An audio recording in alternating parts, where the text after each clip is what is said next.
Once again, a happy Tuesday evening, and welcome back for the main event of the night. It is the drive-through sim series. Someone's interrupting me with bits. Thanks, Ryan. I appreciate it. X100. Glad you enjoyed the intro. 100 bonus 10. I somehow have extra bits, so here you go. NY the way, your intro is the best on Twitch. I just like the intro. It's a good time. But yeah, oh god, you destroyed my train of thought. Coca-Cola, 300 miles under the lights, the longest sim series race in the season. We've got 200-mile-an-hour boys around Charlotte. It's going to be chaotic. It's going to be fantastic. 42 cars on track at the same time. And joining me in the booth is the wonderful Jacob Hitz. I'm alive, and I'm actually here on time this week. All right. Turns out the hot dog lines at Charlotte are pretty nice, which means Jacob is in here in the booth on time and ready for a good show. That being said, pre-qualifying already underway. We have 14 cars fighting over 7 spots in the main event. As usual, the top 7 lap times are going to move on to the main qualifying session. These are all the uncharted cars only, which includes a few surprises this week. Driving the number 46, the Golden Oreo PT Motorsports car, is Jimmy Powell III, making his very first Sim Series attempt, as Nick Sant, who was originally scheduled to be in that car, is in the 24 for Carnation Motorsports. So a little, uncharted driver team change, as the driver previously scheduled to run the 24, Jake Corway, has mysteriously stepped away from the league with no solid explanation.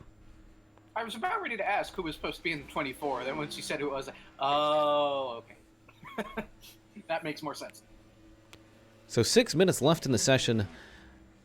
I tell you what, it still surprises me every time I see him in here. Luke Rainey, who had his charter moved away from the team by his team owner after he won a race and was locked into the chase-offs. He's DNQ'd 2 races so far this season. Currently sitting at the top of the leaderboard, as he should. And really, he's suffering at points because of this management decision. But with a 27.938, which is an average speed of 189 miles an hour, he's sitting in first place. And again, it's the top 7 that will transfer on into the main qualifying session.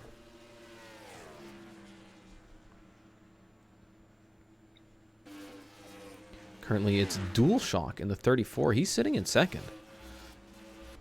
DualShock, I think, only running 5 races in this Power Sport Racing number 34 in that beautiful purple and gold Takis car. He's the only other driver to get under 28 seconds, as Luke Rainey just bests his own time with a 27.837. The 24 of Nick Sant doing pretty well in his Carnation Motorsports debut. He's sitting in third place ahead of Janza, who's, really, it's kind of a standard for the 47 to pre-qualify. It's a disappointment if he doesn't make it. He's currently sitting in fourth. Then it's the 88 of Hoodlum 2002, John Jones in the 43, Emmett Lashbrook currently on the bubble, and Ethan Head on the outside looking in by only 0.04 of a second. Carter Friesen's also on the outside, too. Sitting in ninth there. 1/1000th behind Ethan. Oh, boy. 5 1,000ths behind Emmett. It is close back there for the cutoff line. Where is Carter? He's all alone. I think that's what's costing him. He has no draft at all. Everyone else at least has a little bit of help. You can see the 2 Luke Rainey. He's trying to pass Janza.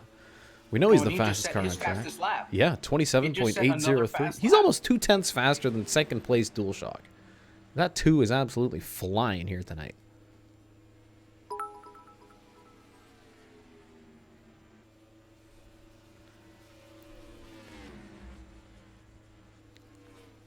I wonder if these guys are going to group up as packs and get even faster here.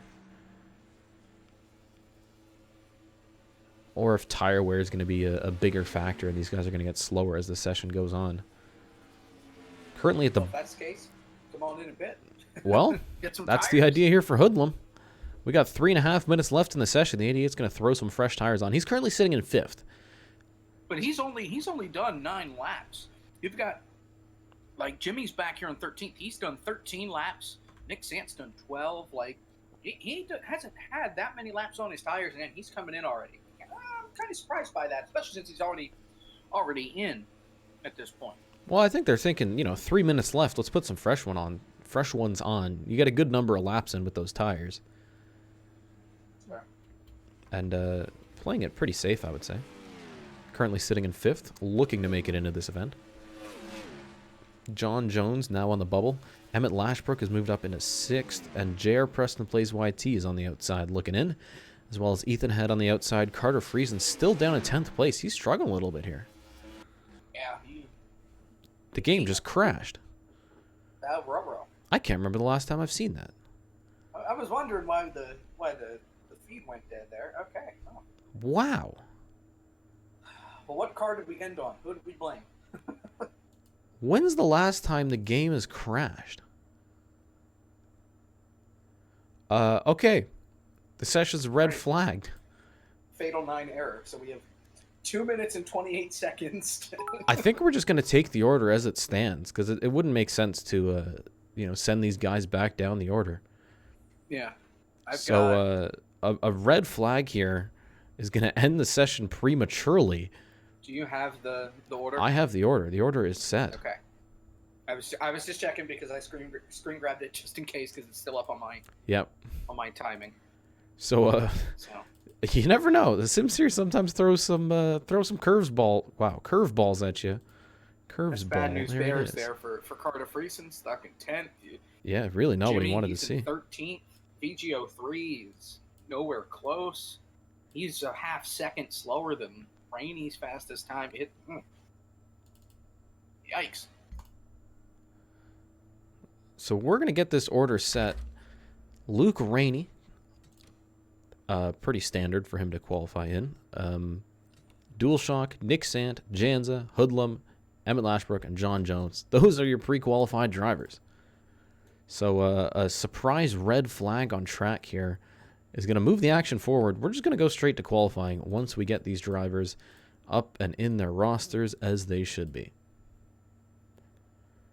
This 34 has had some decent success over the last string of races. I feel like I'm seeing that Power Sport Racing entry getting more and more starts as the season goes on. Just a little bit.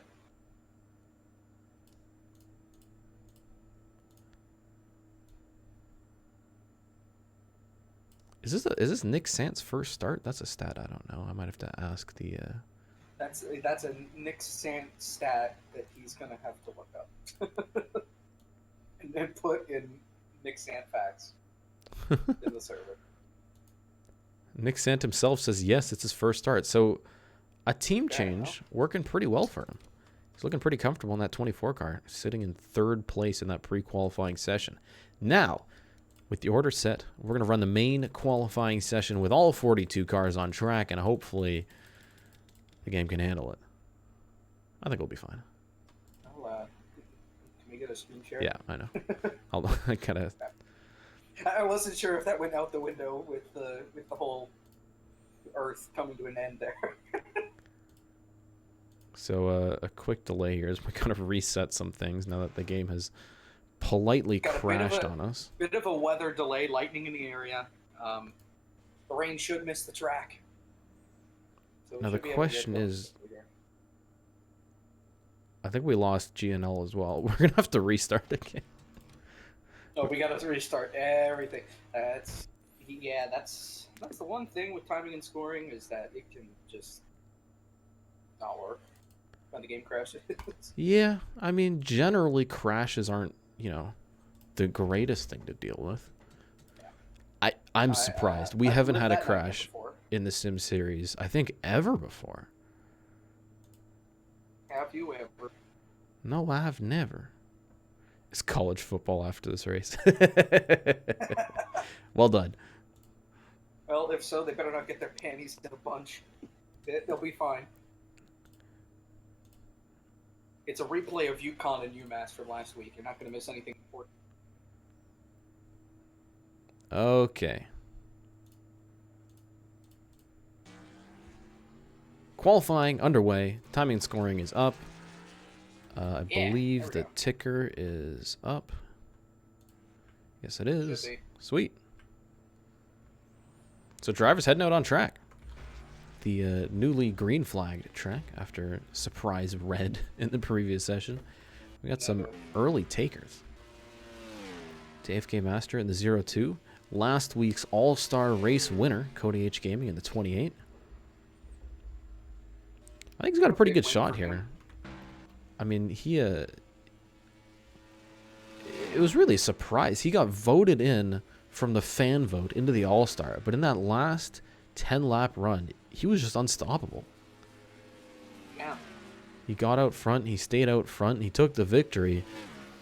That 21 is definitely going to be 21. 28 is going to be a favorite to win the who? The 300 here tonight.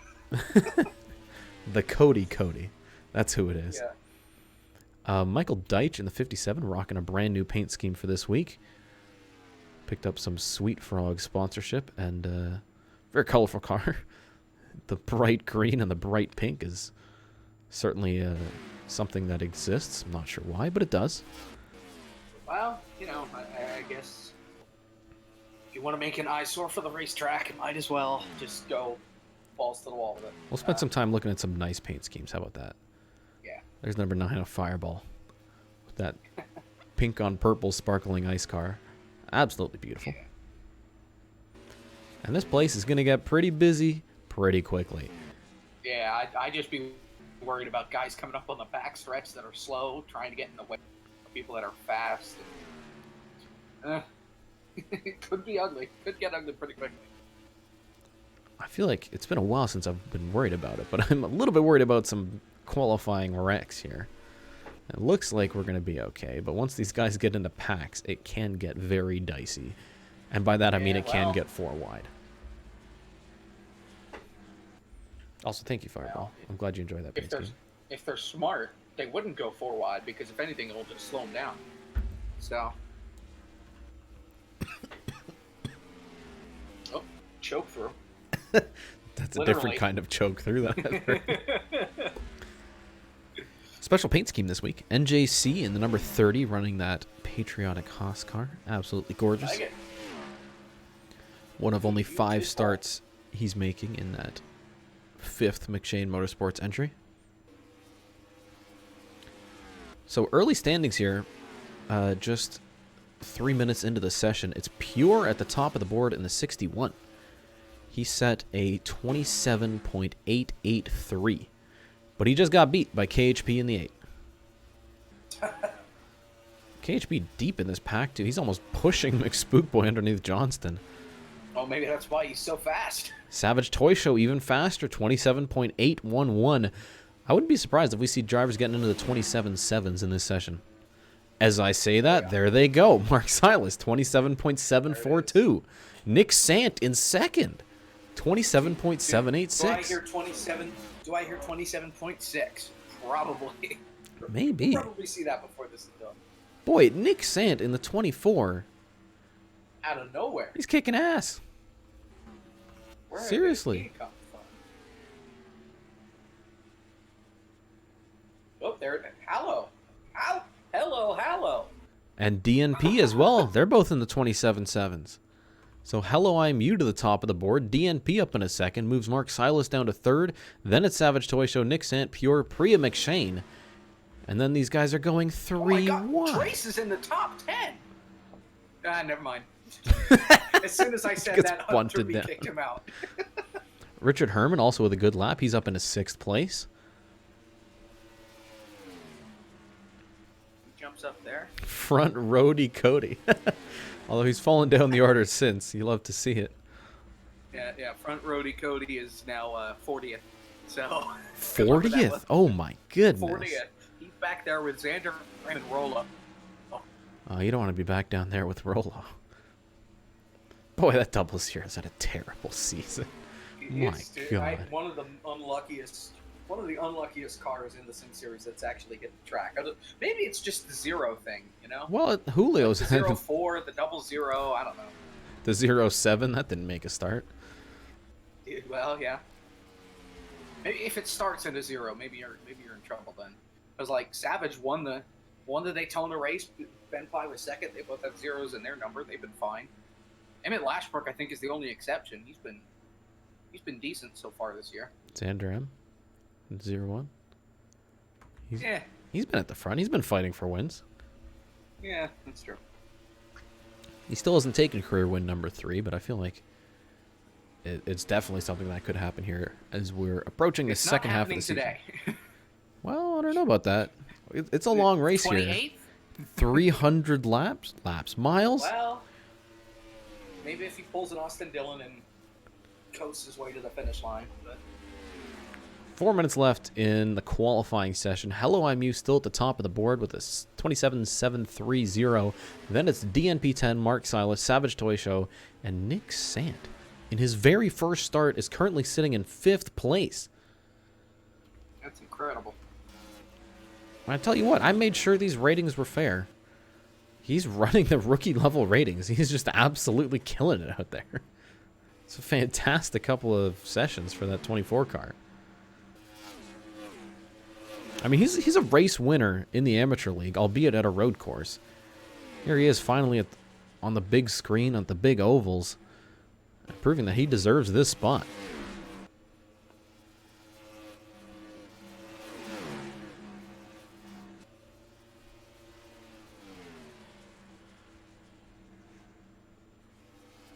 CodyHGaming is now in 42nd place.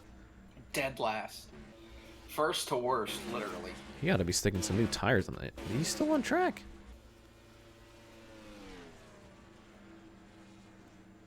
Well, I regret saying everything I did about him having a shot to win after winning the All-Star. Let's talk about how bad Cody is, so that way he starts running well now.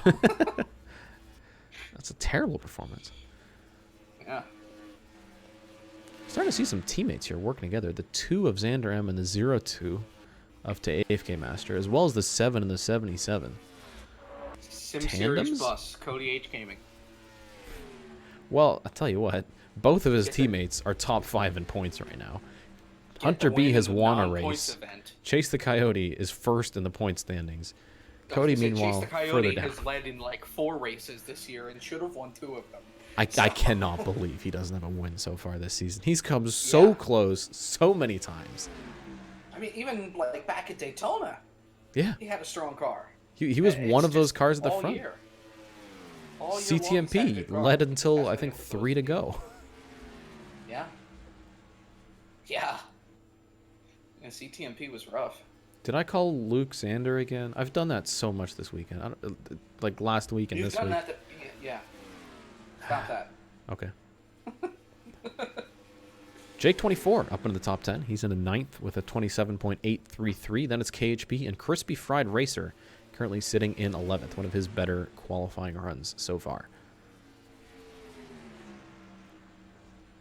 Oh, Cody's jumped up now into 25th spot. So slightly better. He's under the 28-second mark.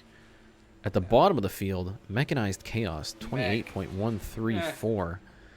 Sounds about right. Yeah, he's had a decidedly mediocre season. Yeah. His teammates have been able to run pretty well. Emmett Lashbrook, I think, is one of the better drivers out of that camp. Yeah, and he's in the uncharted car. Mac VGO3, they Midlife. just have not been able to put it together. Midlife, he struggled this year. It also helps when, you know, the team owner decides to take out his teammates at Toronto. That doesn't help. We got Multiple times, might I add. We got a bit donation question here from Spitfire. Hey Jacob, how will the hot dog lines of Martinsville be? That's a good question. When are we going to Martinsville? That is a good question. When are we going to Martinsville? Pretty late in the season. It's one of the chase-off races. Let me look at the schedule because that'll determine how long the hot dog line is. Qualifying session. Of course, there's not a coming to an end date here. next to it. So Yeah, there look is. Here, November. Ooh. Short lines? Okay, well then maybe I'm looking at the wrong thing. Oh, Here we go. This is the one. there's one with dates. Yeah. I'm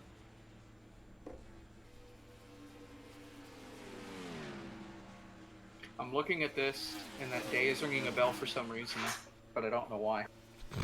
So possibly long lines forecasted here for Martinsville. Hello I Am You is going to take the pole here at Charlotte by 9 thousandths of a second over DNP10 and Mark Silas. Then at Savage Toy Show, Nick Sant starting 5th in his very first Sim Series start. Fantastic qualifying performance from him so far today. Then it's Richard Herman, Pure, Pre-McShane, Jake24, and KHP01.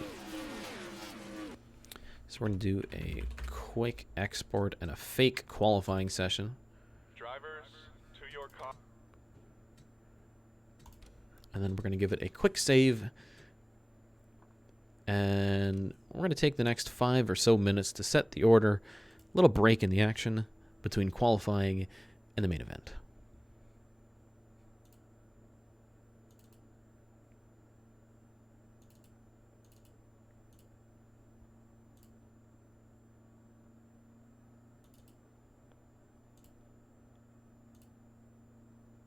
I just have to find all my files.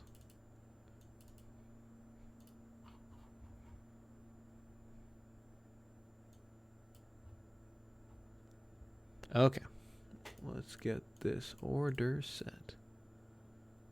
How's everyone's week been? Y'all excited for Tuesday?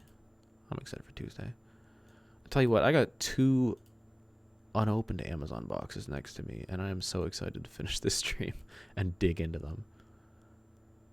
Amazon lost one of my packages for like a couple days, but it's here now. And I think you guys are going to be excited about what we've got coming up. And by that, I mean Saturday. Very special things happening on Saturday. I don't know if you saw the announcement on Discord. I'll do social media stuff on Twitter and such eventually. But on Saturday at 8 a.m.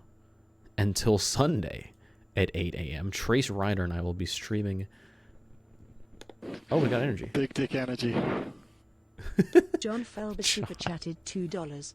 Poop break. Poop break. Thanks for super chat, Felber. There it is. I appreciate it, pal. By the way, I really don't know why that day is ringing a bell, because my calendar on that day is completely empty. All right. So I don't know. Maybe we'll have Trace get the hot dogs that week instead of me.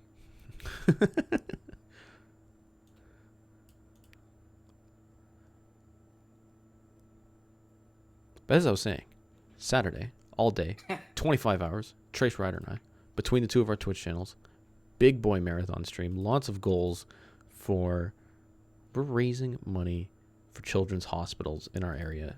Trace has picked a local hospital near him. I've picked a local hospital near me. And we're going to be playing games for Extra Life for a long time. And it's a fun thing. Come hang out. There will be some cool donation goals. I think you'll be very interested in some of them.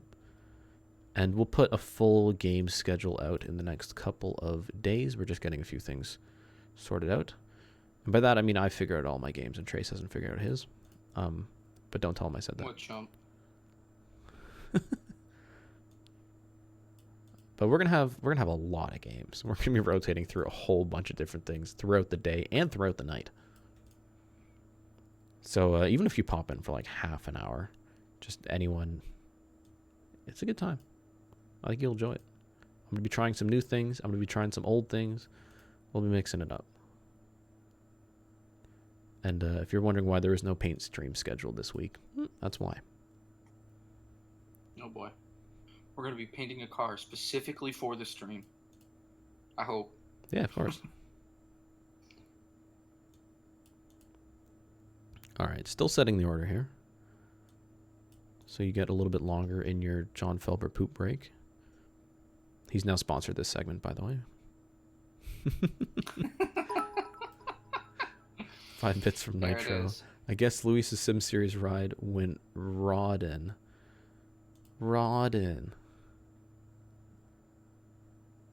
You tried Nitro, and that's what matters. I'm sorry. Luis Rodriguez, he's an interesting one. He's on vacation. Yeah. He jumped in, immediately became a $15 patron. Did a couple months of that and like chatting, then just disappeared at the end of May. Hasn't been seen since, and then a few months later just canceled his patronage, and I haven't heard a single thing from him. Like, I don't know why. I've never even seen he's him on a like. very long, very nice vacation and may never come back. That's what I'm going with. It was one of the quickest phases I think I've ever seen. Like, I understand fans come and go. He was like, he came, he gave a bunch of money, and then he left. I don't mind it. I don't mind it at all. Once again, all donations and bits and subs and all the cash, even ad money, straight back into the channel. Big dick energy. Speaking of which, John Felber John Felber again. chatted $2. Did someone say sponsor? Yeah, it's the John Felber poop break. Congratulations on the sponsorship, pal. As long as it's not sponsored by Mr. Softy. that could get a little bad. What is Patreon and what do I get if you join? If you take a look down below, like right down there, there's a little box that says Patreon. Click on that. It lists all of the, like, basically what it is. Essentially, you give me a little bit of money every month and you get cool special rewards. But there's a bunch of different tiers and it lists everything on the Patreon website. And if you don't donate, Drive-Thru will have a different set of tiers. I see what you did there. But also, Yeah, I'll be fine if you don't donate. Just be here and chat, right? I'm not asking for money. Yeah, he's not living under a cardboard box with a paper cup asking for spare change from people on the street. So I think he's okay. Drivers, All right, let's skip on forward to the command. And we have 200 laps under the lights here at Charlotte. 300 miles. Good God. This is, we're going to be in for the long haul here, that's for sure. So, hello, I'm you starting on pole in that beautiful Dodge Demon Challenger. Then it's DNP10 on the outside. Mark Silas, Savage Toy Show. Let's go to the most famous words in motorsports. gentlemen, start your engine! Nice smooth. Let's be there at the end. It's a long race. We just got to stay in contention. No mistakes. That's the big key. No mistakes today. We get up there. We get in the top 10. We ride. We ride. We ride. That's what we got to do today. So, Jacob, how do you approach a race when you look into it and it's 200 laps and it's the longest race of the season? What are we doing here early on? Basically, you try not to kill the entire field. Otherwise, you will have a lot of drivers and crew members that will be very angry with you after the race. That's for sure. I'll tell you what, Priya did that once and still won. So, hey, it may not be that bad of a strategy it's after easy to all. win when you take out all the competition. So it's a strategy, but it may not be a popular one. Ryan says just send it. Well, I don't know if that's the best way to go early on here. Hopefully we stay caution-free, at least for the first 20 or so laps, please. But with this package of this track, they have so much power and so much downforce. I don't think drivers are going to be scared to take it on the bottom 3 wide. And I think absolutely they'll be keeping their foot in it. So we're going to get these 200 laps of racing underway. The pace van pulls into the pits and the field files out of turn 4 into the restart zone. Green flag in the air here at Charlotte Motor Speedway for the Coca-Cola 300. Pretty good start for Hello I'm You, but DNP10 staying right to the outside of him. But early on, as they're picking up speed, the outside will not be the place you want to be. Hello I'm You is going to move up and get in front of the 18. Mark Silas on the bottom now. With a push from Nick Sant in the 24. Bottom line, powerful. Early on with these fresh tires, they are on the move. Side by side, out of turn 4 to lead the first lap. Hello I'm You by just a nose. Nick Sant having a peek to the inside. They're going to be going 3 wide for the lead. Nick Sant in his very first start is going to lead the... Oh, they're wrecking already. Chase the Coyote around. Big wreck. Luke Rainey in the wall. Janza's involved. I think that's Ben Pye as well. Caution already. Lap 2, and the yellow flag is out. And Nick Sant is going to be your leader. Big damage to Chase the Coyote. Oh, boy, that's going to hurt it. This is the points Big leader. energy. Oh, hi, John. John Felder super chatted. No, dollar. super chats don't have Does special anything happen things. if I I'm do sorry. this? Thank you so much for the 690, though. The special things are all bit donations, so you should have asked. I feel bad now. Super chats are always energy. But I do appreciate it very much. Thank you, John. Chance has got some damage as well. It looks like John Jones was also involved. Boy, 2 laps and they're wrecking. And the whole field's coming in the pits, too. This is the most classic Sim Series thing I've ever seen in my life. Although KHP's going to stay out. We got a couple takers. Richard Herman also going to stay out. Some drivers picking up these spots. It looks like Emmett Lashbrook as well. Rusty Broussard. Oh. Big damage. Who is this? The 83 of Midlife has the front end just caved in. Let's go back and take a look and see if we can take apart this lap 2 accident here in the Sim Series. What exactly happened? We knew it started with Chase the Coyote. So he's on the bottom. Does Michael Deitch try to go 4 wide through turn 2? He's got his teammate up top. Emmett Lashbrook in the middle. They come out of the corner, and it's Hunter B that comes down, and it ends up hurting his teammate. And cars all over the place. Down the back straightaway, nowhere to go for a lot of these drivers. What on earth happened here to Chase? Hunter's on the top side. I think Chase moves up to try and make room for Michael Deitch, who's sticking it on the bottom, and it's the 77 and the 08 who get together. I think Emmett Lashbrook was just expecting Hunter B to be right against the wall. When he wasn't, they end up sliding down the track just a little bit, which turns the 7. Hard hit in the inside wall for the number 2 of Luke Rainey. Janza with a little bit of damage as well. And, boy, Luke got that inside wall pretty good, but the car looks surprisingly clean. It's off the bumper of his teammate. To AFK Masters on the inside. They're all just trying to avoid the wreck, and he just gets turned. And a real slapper on the inside wall for Luke Rainey. Just trying to avoid the wreck.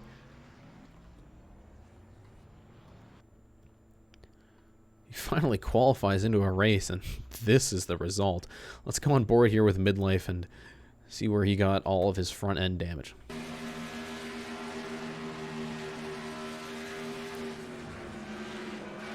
Up in smoke, nothing you can see, and then boom. Into the back of Chase. He was on the brakes. He couldn't go lower because there was a whole pack of cars underneath him.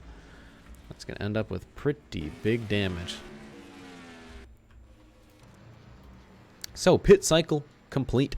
Some drivers stayed out. Some drivers went a little bit cheeky on the strategy. I think Fireball took... Did he take any tires? How did the 9 end up in front of the 24? Yeah, that was a splash and go for Fireball. We know these drivers can do around 70 laps on fuel, so I guess he's just picking a couple more. So 4 cars stayed out of the pits. KHP, Richard Herman, Emmett Lashbrook, and Rusty Broussard. The 25 and the 9 took a splash and go. And then it's the 24 of Nick Sant, who was in the lead when the caution came out, but now he's down in 7th place.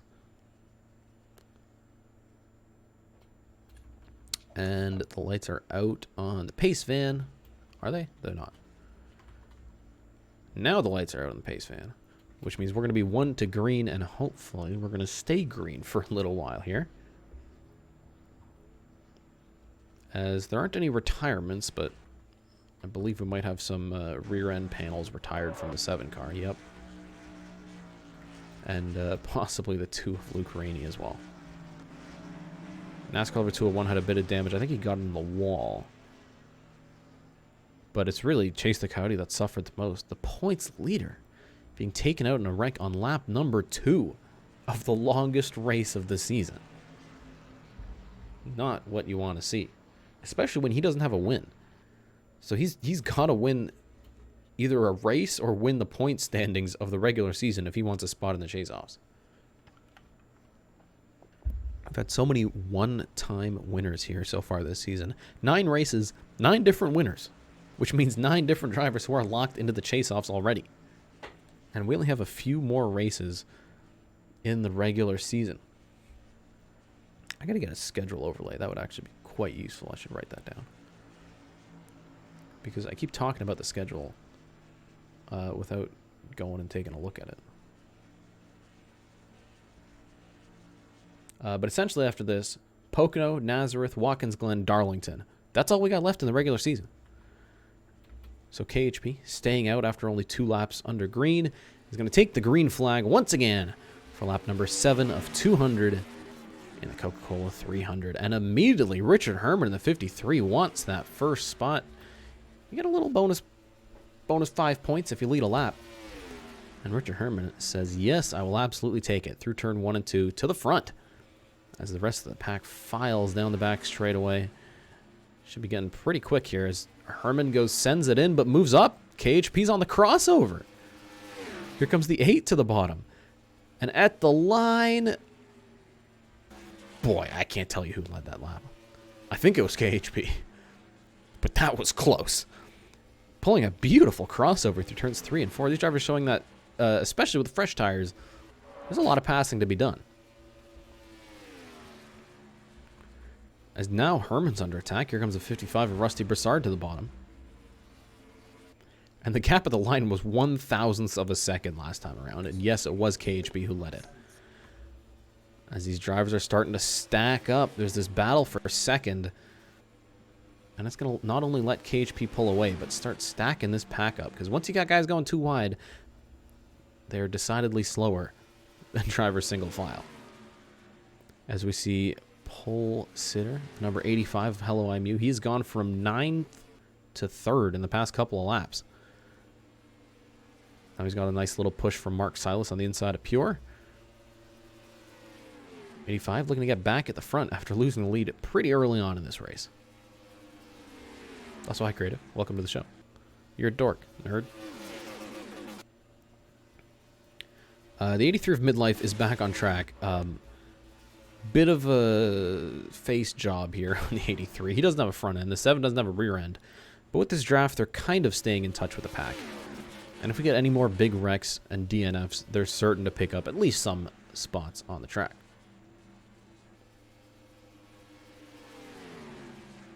So KHP still holds the lead after staying out in the last set of cautions. That is Hello MU and Mark Silas. They both started near the front. They're back up in this front group. Currently sitting 2nd and 3rd. And they got a pretty good run on the 8 car here coming out of turn 4. Hello MU having a peek to the inside. KHP tries to cover him off, but that 85 is going to have the bottom side through 1 and 2, and definitely the lead.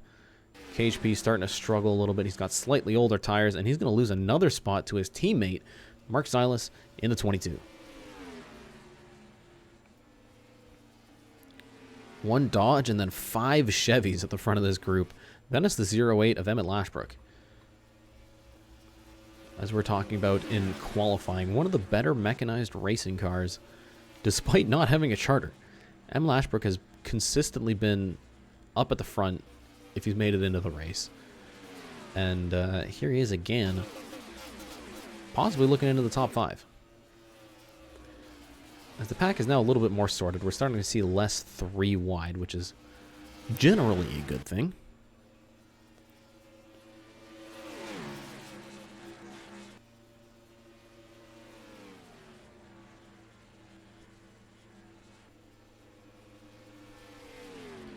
So it's Hello MU and Mark Silas. Then it's Rusty Broussard, who's got KHP behind him. Then it's Pure in the 61. DNP's making his way up here. And here comes the 28. CodyHGaming started, I think, in the second half of the field. Fan voted into the All-Star event. Won the All-Star event. And here he is, back into the top 10. And moving forwards as well. Meanwhile, a bit of a challenge for the lead is the 22 of Mark Silas. He's close behind Hello IMU. As this pack starting to spread out a little bit, CodyHGaming is going to go 3 wide with the 8 and the 18. 8, 18, and 28. 3 wide through turns 3 and 4. And it looks like DNP is going to get the best of it as Mark Silas goes to the inside for the lead. No, he doesn't. He had a peek through the quad oval, but didn't have the momentum to carry him to the inside of Hello IMU. And he's going to sit in second for now. But with the draft, the high downforce of these cars, I think he's going to have another peak pretty soon. But surprisingly enough, not through turn 3. CodyHGaming into the top 5. And he's on the charge. He's trying to get past the 55 Rusty Broussard now through the quad oval.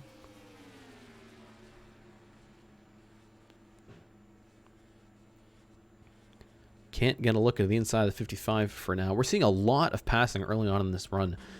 But as we saw in the All-Star race, once these tires start to go, passing becomes more and more difficult. So these drivers have to be really aggressive early on in these runs if they want to pick up some spots, get that track position. Once the tires start to wear down a little bit, it's going to be at least a little bit easier to stay up front.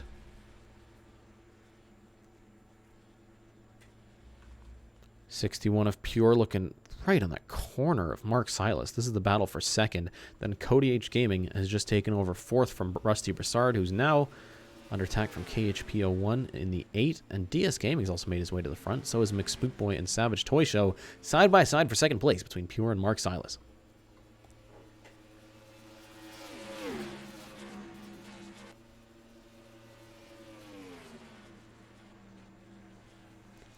Silas on the top side through 1 and 2. We got 3 wide. Oh, explosion! Fireball in the 9. Really living up to his name, going up in flames. He has held up this massive group of cars. Big engine expiry for the number 9 team. Early on in this race, they're only 20 laps in. And it looks like the pack managed to stay under control and we won't get a yellow, but boy, this is a tight group of cars now. So I think he'll be able to make it to pit road, and that's going to be our first retirement on the day. We've got a lot of damaged cars, but this is definitely going to be the first DNF. And not the first time that we've seen an engine expiry for Fireball.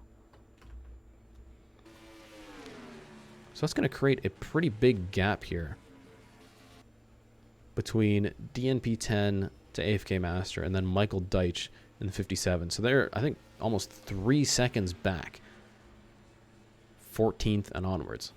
And they've got a solid group of cars with them. Be interesting to see if, as a pack, they go quicker than the leaders and may be able to catch up.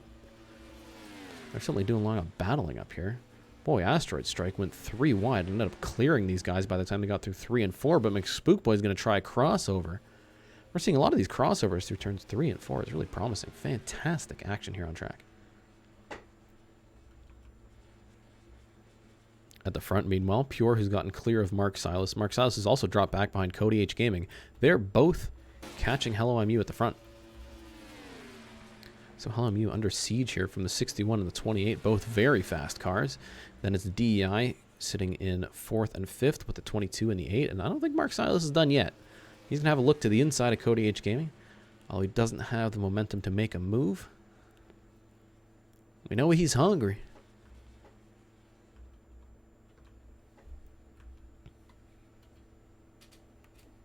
But Pure still a couple of car lengths back from Hello MU. Cody and Mark Silas close together, then KHP. Then a pretty big gap. That's Asteroid Strike and Savage Toy Show. They've got a little group of cars with them. But really, it's the top 5 starting to pull away. And if they stay single file, I think they're going to continue to pull away.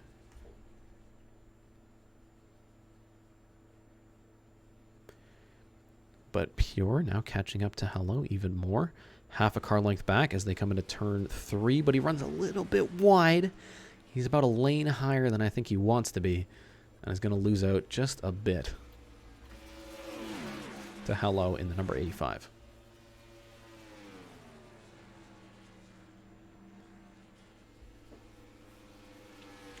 Hello already has a win on the season, which he took on the streets of Toronto. A very different track to where we're at right now. But sitting pretty comfortably up front. He qualified on pole and has been able to get out front and stay out front. And as these tires wear down, passing is going to get harder and harder to do. But CodyHGaming still interested. He's going to the inside of Pure for second place and gets a really good run on the bottom. And Mark is going to move up behind the 61, staying down in 4th place. So once again, that 28 has found his way to the front of the pack. And we have a caution. Yellow flag is out. There's some sort of wreck on the back straightaway, and it looks like Hoodlum and Janza are involved. And that's certainly going to shake things up. They're still racing back to the line. Chase the Cody just trying to pick off Crispy Fried Racer. Can't quite do it. So second caution of the day, and we're definitely going to see some pit stops on this one. Was it Janza again? What happened? Oh boy. It looks like, again, it's coming out of turn 2. Hoodlum's trying to stay off of Mechanized Chaos, and the 16 of Brad Flynn gets into him. That spins the 88. Contact with Janza. And he managed to keep it rolling. Hold on a second. He got turned around on the back straightaway. Let's see this from this camera angle. Turned completely around, gets a tap on the front end from Janza, lets go with a brake, and they both keep rolling. Tell you what, the 47 also did a great job of keeping it off that inside wall, just sliding it around on the apron. That could have been absolutely massive for the both of them, but it's like a little nose-on-nose contact is all it's going to be. So a good lesson there on when to hold the brake and when to lift off of it. I think Team Owner Carnation is going to be pretty happy with Hoodlum's save there, despite him getting turned around. I don't know if it was his own doing. I think he's just trying to stay off of Mech here. It's tough. Because he's right behind the 97 on the top side, trying to stay off his bumper. Ends up coming down a little bit. Flynn gets tight off the corner. He expects the 88 to be a little bit further up the track. And then they squeeze in with David Alvarez in the 11. And nowhere for Janza to go. Boy, the 91 and the 7 did a great job of avoiding that. Let's go on board here with Crispy Fried Racer.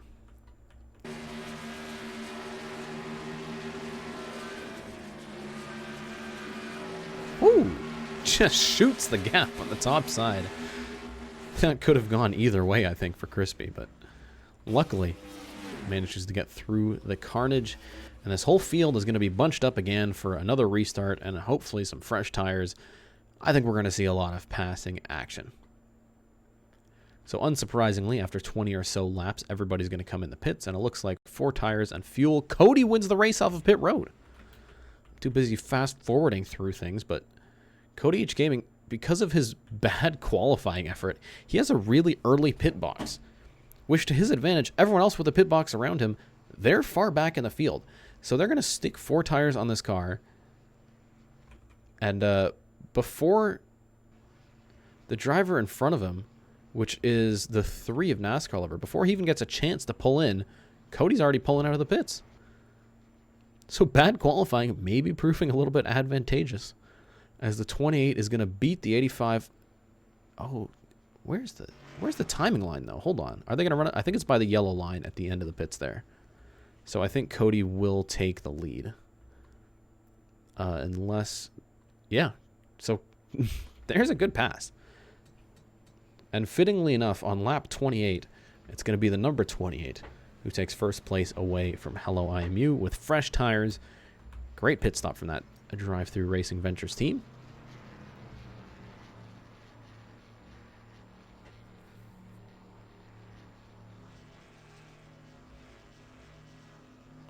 And then it's some familiar faces up front. Hello IMU, Pure, Mark Silas, KHB.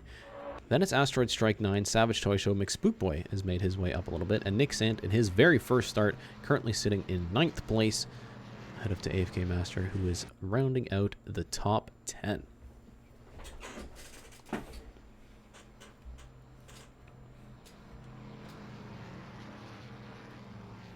And of course we have Rigged in the chat. Oh my god. Hey, we said it in qualifying. Cody's got a quick car. He knows this track. Even if he didn't qualify well, he knows how to get to the front here. And we've seen it in the All-Star race. We're seeing it again tonight. I think that 28's got what it takes to win this one.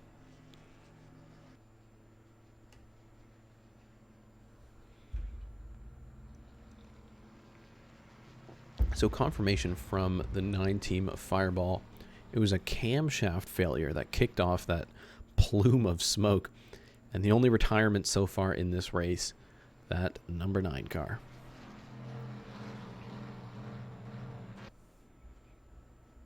So So the field is going to restart single file yet again for lap 31 of 200. Still a really long way to go. And I feel like we certainly haven't seen the last of these caution flags.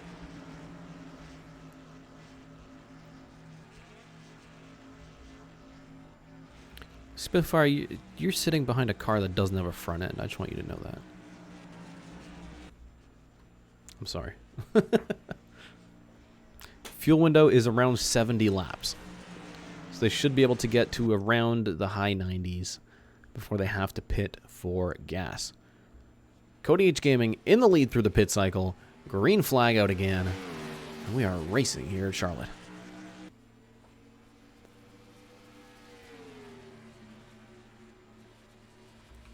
And immediately a battle for second. Pure in the 61. He's got fresh tires and he's got hunger.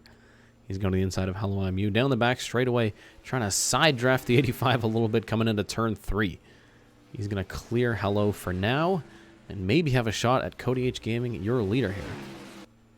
He's got a great run out of the corner. They're going 3 wide behind them with McSpookboy on the inside of 2 DEI drivers. They get it sorted out, but here comes Pure for the lead. And he's going to move CodyHGaming up the track in the early stages of the corner. And Hello I'm You sees where the momentum is. He goes to the bottom and puts that 85 back up into second place, but this time behind the 61 of Pure. CodyHGaming under siege again. He's stuck on the top side, and now it's the 22 of Mark Silas, and McSpookboy's not afraid to take it 3 wide. He's going to try it again. This time through turns 1 and 2. CodyHGaming moves way up the track. Silas gets a little bit tight mid-corner. And he's going to lose a couple of spots. Hello I'm You, pretty close behind the 61, but he's not making a move just yet. CodyHGaming finally off the top line. He's fallen back down into 4th place. As we have drivers running pretty much 2 lanes through most of the pack. But we've seen some drivers not scared to take it 3 wide.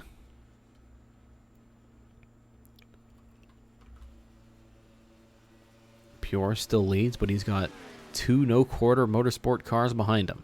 Both race winners so far this season. The 85 of Hello I'm You, the 6 of McSpookboy.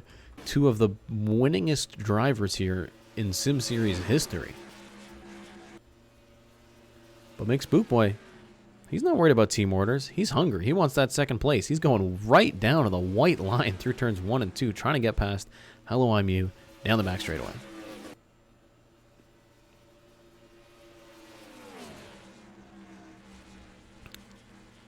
Hello I'm You trying to hold on the top side and doing a decent job of it. This isn't something we've seen many people do so far today, and that's hold their own in that top lane. So where is CodyHGaming going to go? It looks like he's going to stick to the bottom with McSpookboy. And that's really going to cost Hello. But hopefully he'll be able to drop into this gap behind CodyHGaming and not get stuck on the top side.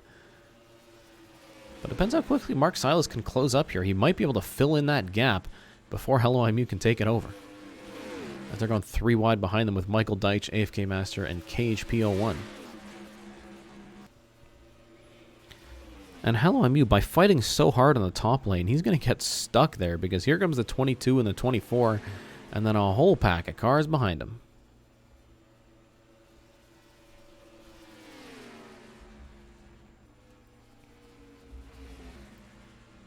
McSpookboy, meanwhile, is caught up to Pure, who's led the past 5 or so laps.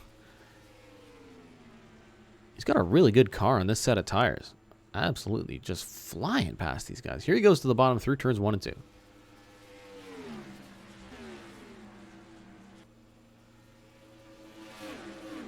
Well, the game came out in 2003, but this is content we're using. 2019 model cars with custom paint schemes. A 2019, or I think a 2018 track. It's a good time.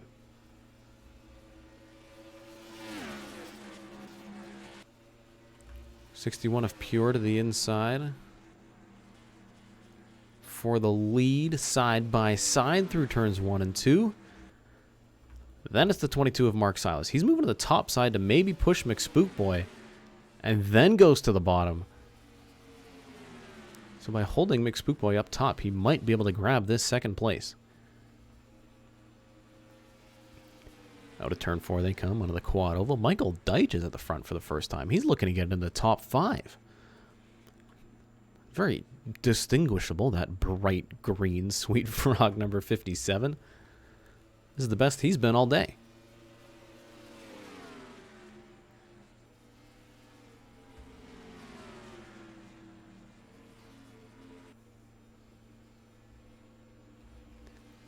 McSpookboy goes to the inside for the lead again. He's only led 1 lap so far tonight.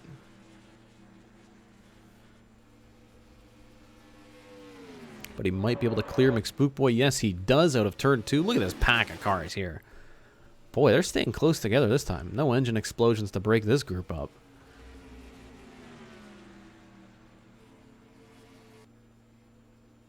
And CodyHGaming is stuck on the top 3 wide. That is not what you like to see. He's got 2 Carnation Motorsports cars underneath him. It's Nick Sant in the 24 and also What Incarnation in the 95. And Cody, who was leading at the start of this run, is just going backwards.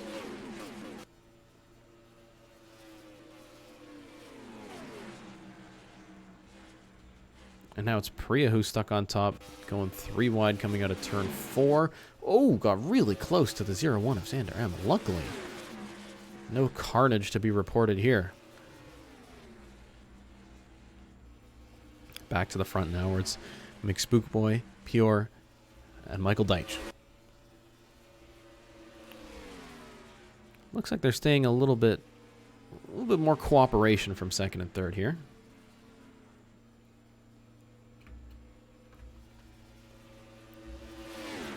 It's hard to do NR 2003 reenactments on YouTube because, like, no one can compare to Cody. He's just the king of the reenactments. That's his thing. You can't do a better job than him. Just straight up.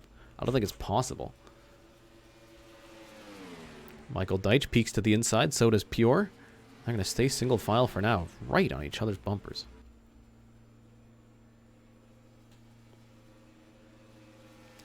Now looking to the inside for second place. And that's going to move Pure up. Here comes Silas, DNP. They're down there as well. So with this long run here, this field is really starting to string out. I'm surprised. Because I figured with the draft these guys have, the speeds they're hitting on the straights, I'm amazed that they're this spread out. I guess deep in the pack, it's still pretty busy. But at the front, I mean, they're not even close. Maybe I spoke too soon. DNP got to the inside of Mark Silas. 22, I think, lost a couple of spots in one corner.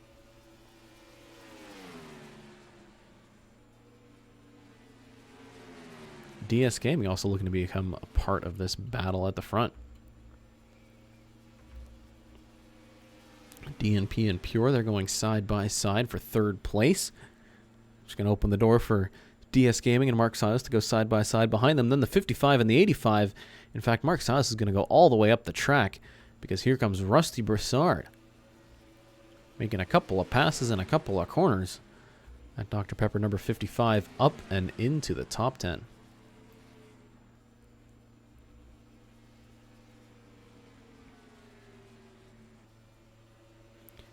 Michael Deitch to the inside, trying to lead his first laps on the day. We've seen some good runs from this team so far. Pantallica Motorsports number 57. He's definitely been the star of that team. They've had their fair share of issues across the rest of their cars. But Deitch has shown serious promise. And here he is, got to the front and leading in the Coca-Cola 300. But Spookboy isn't going to let him take that lead from him easily.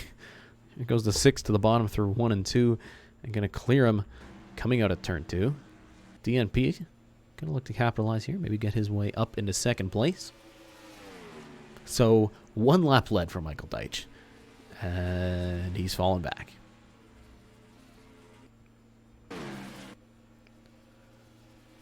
And I wouldn't be surprised if DS Gaming and Pure go to the inside.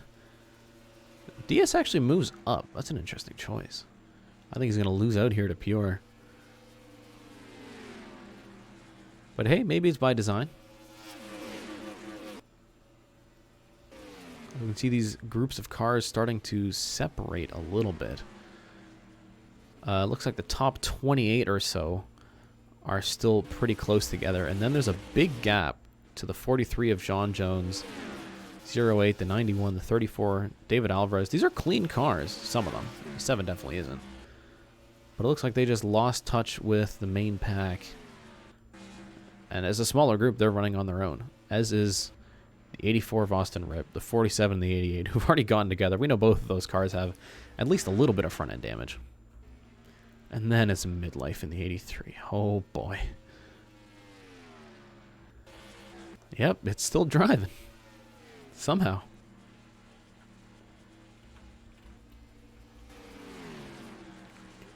Oh, hi. Hi, Trace. Hello. Welcome. If you'd like, you can hop into the booth. It's kind of lonely up here, I'll be honest with you. Jacob left for hot dogs and he hasn't come back.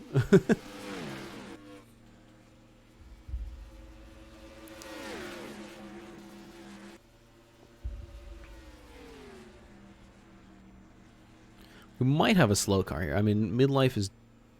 Yeah, I think within a couple of laps, this pack is going to be right with him. Pure looking for second place. So it looks like still bottom side strong at this point in the run. 5 bits from Spitfire. Caught in line from Martinsville. Alright, see you soon, Trace. Thanks for popping in. Deitch stuck on the top side.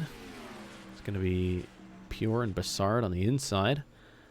And it looks like once you get moved up, you basically have to wait until you find a gap in the bottom line. Be able to get back in order.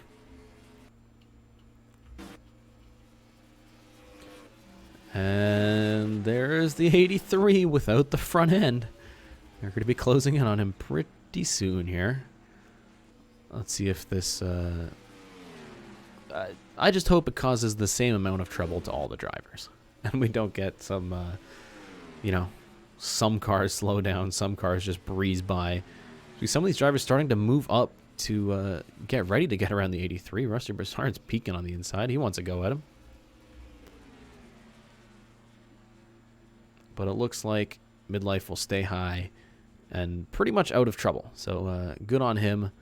Could become an issue here for Michael Deitch, though, because he's, I think, the only car who's not on the bottom side right now. This Asteroid Strike. Just give him a little bit of a squeeze down the back straightaway. It looks like Deitch might be able to slot in. No, he can't, because Mark Silas is there. But they're going to go 3 wide. Sure, why not?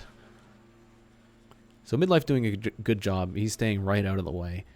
And that's not a problem at all for these leaders.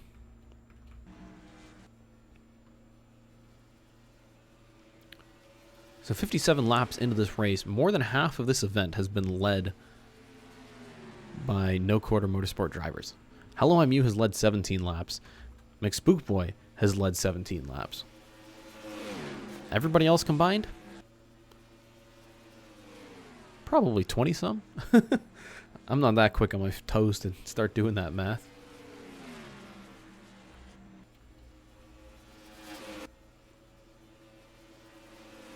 Tell you what, 02, AFK Master, first time we've seen him up at the front. We saw he had a bit of an incident with Luke Rainey under one of those cautions. Ended up turning the number 2 into the inside wall and giving him quite a bit of damage. He was at the back of the pack then, but here he is. He's up into 4th place. As we're starting to see a little bit more line diversity, especially through turns 1 and 2. We're seeing less drivers running the middle there and more along the top of the track. But through 3 and 4, it still looks like the middle is the place to go if you're not on the bottom. But I tell you what, I don't think Savage Toy Show has a choice here. It's Deitch on the bottom and it's Pure on the top. And you can see the run on the top side that Pure has. He's able to clear the 60 of Savage Toy Show. So definitely, the middle is not the place to be through turns 1 and 2.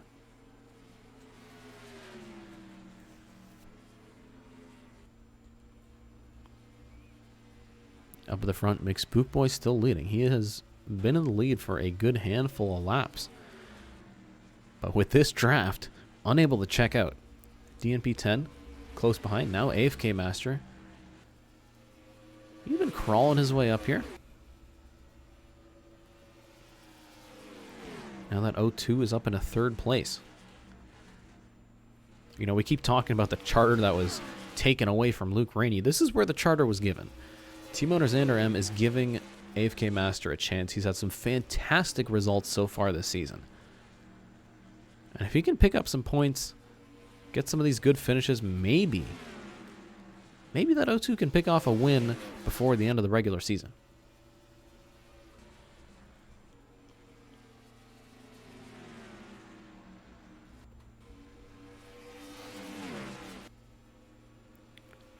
So 63 laps into this 300-mile race, and we still only have one retirement. NASCAR Fireball 48 with a massive engine failure down on lap 20. There are some damaged cars from a couple of caution flags we've seen for on-track incidents, but everyone else has managed to keep their cars rolling, albeit some of them a little bit slower than others.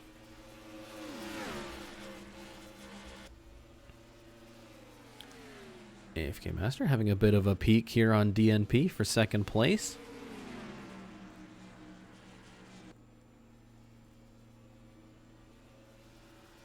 Spitfire, absolutely correct. I feel like it's not that rare though to have each manufacturer be 1, 2, 3, and 4. I mean, we've seen them; they're pretty even so far this season.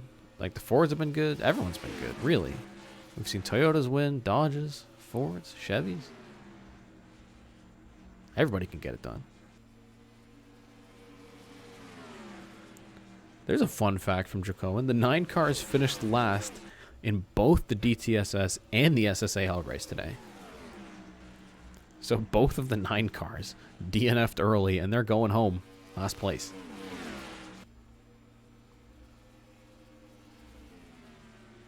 So AFK Master up into 2nd place. See if he has any sort of answer to this recent domination from McSpookboy, who's led, I think, 20 or so laps in a row here. And then behind them, sort of the same faces we've seen before. DNP, Broussard, Pure, Deitch. And then there's a little bit of gap over to the Power Sport Racing teammates. 15 of DS Gaming and the 98 of Asteroid Strike 9.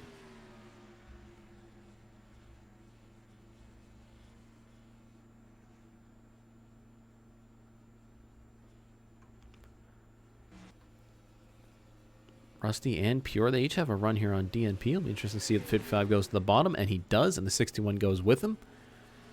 Carnation Motorsports and a Carnation Motorsports affiliated team working together a little bit to get past DNP and try and get Rusty up into 3rd place.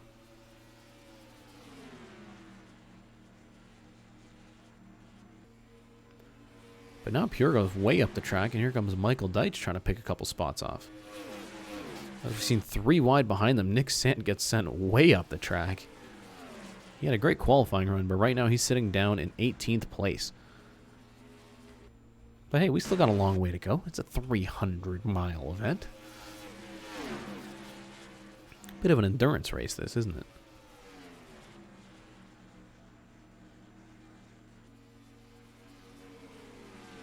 Rusty Broussard showed a lot of promise in the All-Star Open.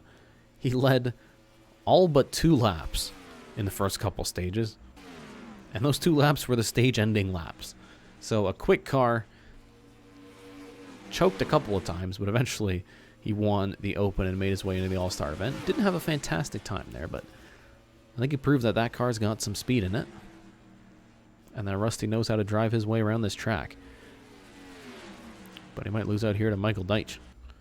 57 has led 1 lap today. He got out front and promptly got shuffled back down the order. But we're seeing a lot of battles here for this 3rd place. That's allowed the 15 and the 98 and the 60 as well of Savage Toy Show to catch up and become a part of this battle. It's Asteroid Strike looking to get to the inside of his teammate DS Gaming now. As well as the 61 and the 57 going at it again. but out front. Spookboy has led so many laps in a row here, but here comes AFK Master, and he's got a decent run.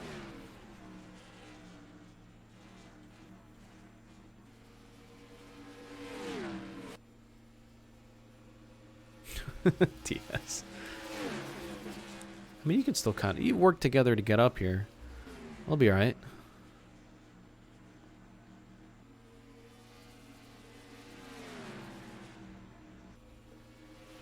So with all this shuffling and battling for third place, the top two have pulled away a little bit. This looks like it could be almost a second lead between the 02 and the 61.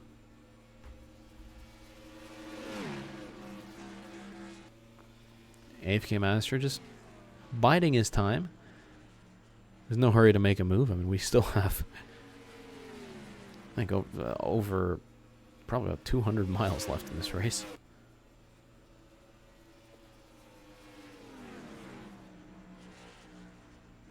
Yeah, Nick, you're going to have to explain that one, pal.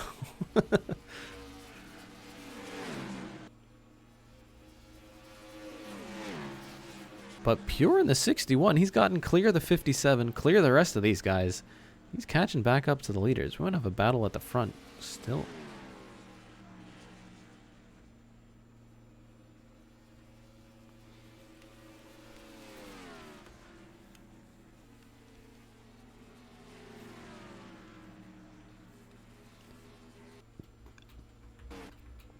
Pure strung together a nice couple laps here. He's a couple tenths faster than both of the leaders. He's caught right back up to AFK Master. I think he's going to be hungry for second place pretty soon.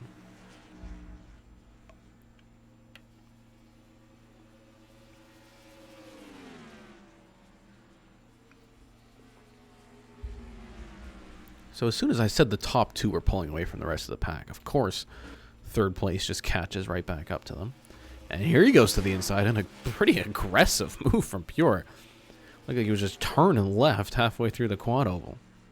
He wants the inside through 1 and 2. And it looks like AFK Master is going to have to give that up and pull in behind him. So Pure up into second place yet again. He's led some laps today, but certainly not as many as McSpookboy. Spookboy, who won here last season. Could he be the king of Charlotte? No Sim Series driver has won at the same track 2 seasons in a row. And McSpookboy looking like the first one to maybe do it in that iconic number 6. Have I decided how the ratings for next season will be calculated? No, sir.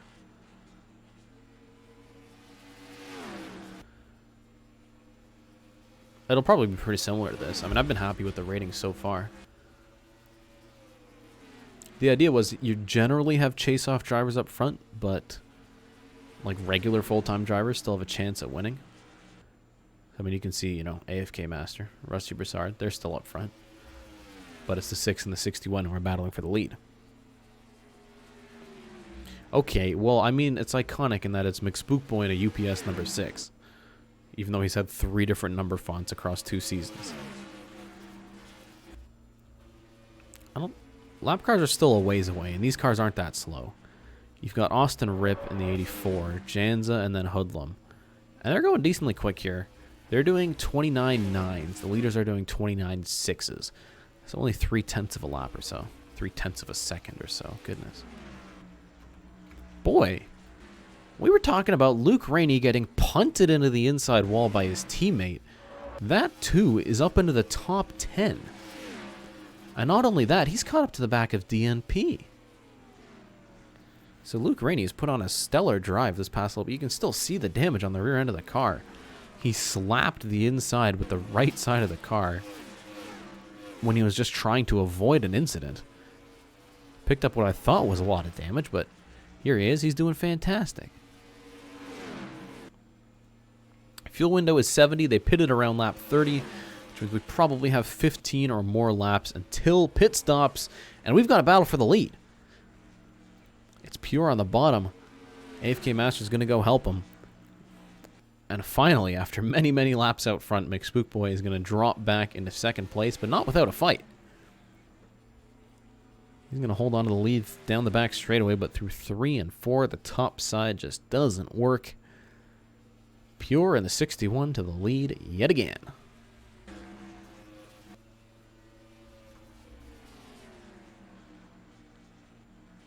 Will there be a big one like last year? Boy, there was a huge one last year. I think if they get formed up... Oh, a little bit of contact between the 98 and the 55 coming out of turn 2. I think there's absolutely a possibility of having a big wreck. I don't know if we'll see flips like we did last season, but I don't know. These cars are going 200 miles an hour, mind you. And once they get fresh tires, they are totally happy going 3, maybe even 4 wide. So definitely a possibility. Spookboy doing a decent job of holding this middle top, but now he falls back into 3rd place. We know Michael Deitch has a good run in this pack. They're all checking up, I think, with McSpookboy getting back in line. And Deitch says, sure, I'll take a spot from Asteroid Strike.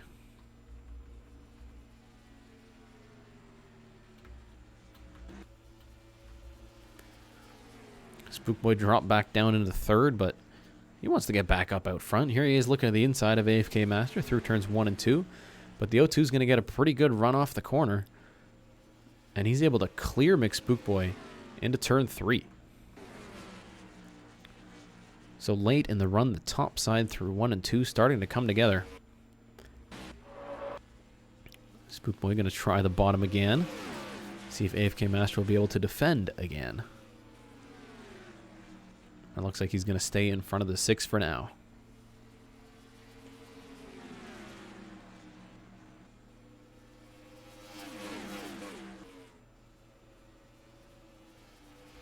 So single file through most of the pack. I'm losing my English here. These tires are starting to go. Spookboy with a bit of a run on AFK. He's looking to the inside through 1 and 2 again. We'll see if the AFK Master can hang it around the outside and keep that momentum going down the back straightaway. Although it looks like it looks like McSpookboy got a really good corner. And AFK Master might lose another spot here. Maybe even more. Rusty Broussard to the bottom. Michael Deitch follows him. Asteroid Strike as well. So AFK made his way up into 2nd place. Sat there for a little bit. Still hasn't led a lap. But again, we still have a long way to go. We're not even halfway through this event. Plus, we're going to have some pit stops here pretty soon.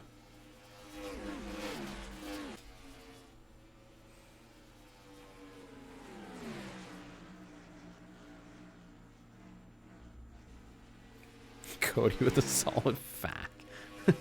Cody started this run in the lead, but he's just been struggling to get that car underneath him. He's down in 22nd place right now.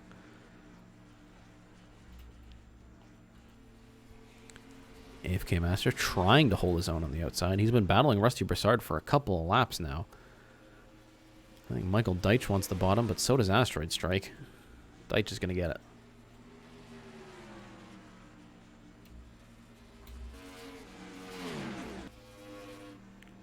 But we're starting to see more and more even lines. AFK Master has almost cleared Rusty Broussard into turn 1 and 2. So that top side really coming together late in the run. But we're only going to have 8 or so laps left until these drivers start running out of gas.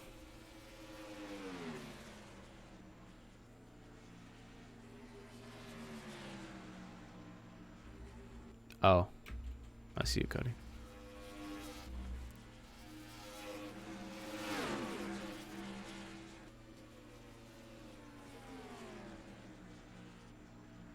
So top 2 pulling away. We've had so much battling here between Rusty and AFK, and it looks like the 55 finally clears the O2. But Pure and McSpookboy, they're checking out. They got a second over the rest of these guys. And we're seeing some new faces up here. Luke Rainey's been slowly making his way up to the front, but at the 77 of Hunter B, just on the outside of the top 10. He, as well as Xanderem, have bridged the gap to this front group of cars. So we're seeing all sorts of lines through turns 1 and 2 here.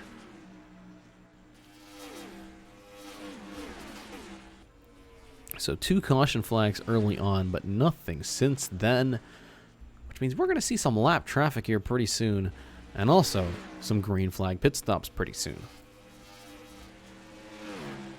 And if we stay green to the end, they're definitely going to need to pit at least twice. I wonder if we're going to see any drivers trying that undercut. Because right now they're running, you know, high 30-second lap times. With fresh tires, these guys can do 27s. So 3 seconds a lap in the undercut, definitely a viable strategy. But how early can you do it? And who's the first one going to come in? Because I feel like one car comes in the pits, we're going to see a bunch of reaction from everybody else as McSpookboy wants the lead again. Just as they're approaching the lap traffic, it's going to be side by side for the lead through turns 1 and 2. Pure on the top side is going to have a better run out of the corner, but McSpookboy might be looking to box him out.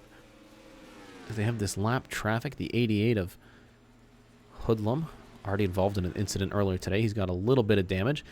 Boy, they're both going way up the track through 3 and 4. And Pure's going to hold on to the lead. So now Pure goes to the bottom of Hoodlum. He's going to have Janza and Austin Ripp to deal with. And they're going to stay on the bottom. I think Pure's going to be able to get underneath him, and he does. So lap traffic being relatively polite here, as Austin Ripp does come down and block Pure just a little bit. But he'll stay out of the way on the straightaway, not too big of a problem. So 3 more cars going a lap down. We have 4 cars a lap down, 1 DNF. Everybody else is on the lead lap. This is actually going to give the top 2 a little bit of a buffer between themselves and the rest of the pack.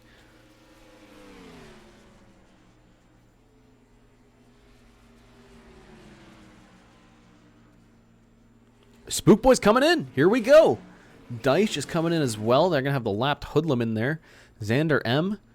Hunter B. Hello, I am you. The pit stops have started. And Spookboy making the first move. And this could be the undercut he needs to get out front. Let's find Pure on track. He has to respond pretty soon. I think we're going to see the 61 duck in the pits coming out of turn 4. And he does. So Pure's coming in. Looks like the rest of the pack is coming in. Boy, Rainey and Brassard are coming in side by side. A whole line of cars. Boys, be careful on the brakes. A little bit of ass packing, but I think we're going to be all right. So pit stops now. Crucial point in the race. Spookboy gets out clear of this lap traffic of Hoodlum. Deitch got a pretty good stop as well. If he can get past the 88 quickly, this might be a good enough run for him. So out of turn 2 and onto the back straightaway. Spookboy is going to retake his spot out front.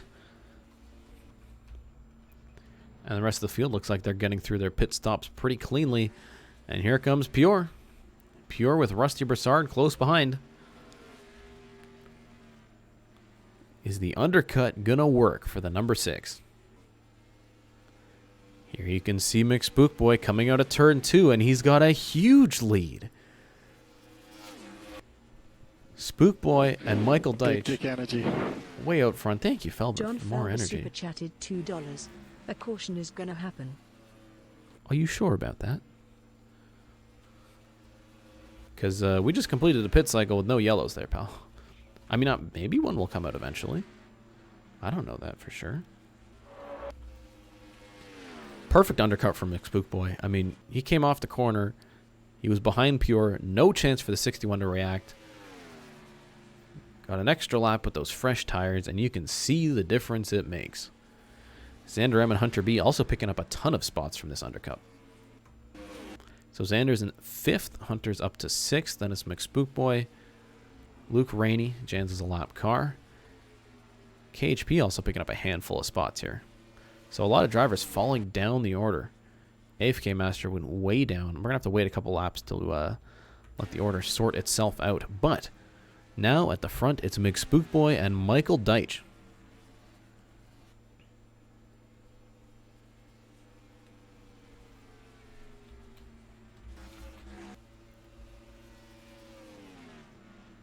So still a battle here. We're not letting one car drive away for the win. Spookboy's always got someone on his tail, but this time it's the 57 of Michael Deitch. And they've got 1.7 seconds between themselves and Pure. He's got Rusty Broussard for company. So 2 cars, a lap car, and then 2 more. Plus the 01 and the 77, then the 85 and the 2. I think the more cars we get together, the faster they're going to be. Be interested if Hoodlum gets a little bit in the way of the 61 here. You don't love to see it. It's 3 Carnation affiliated entries right here. Tripping over each other a little bit.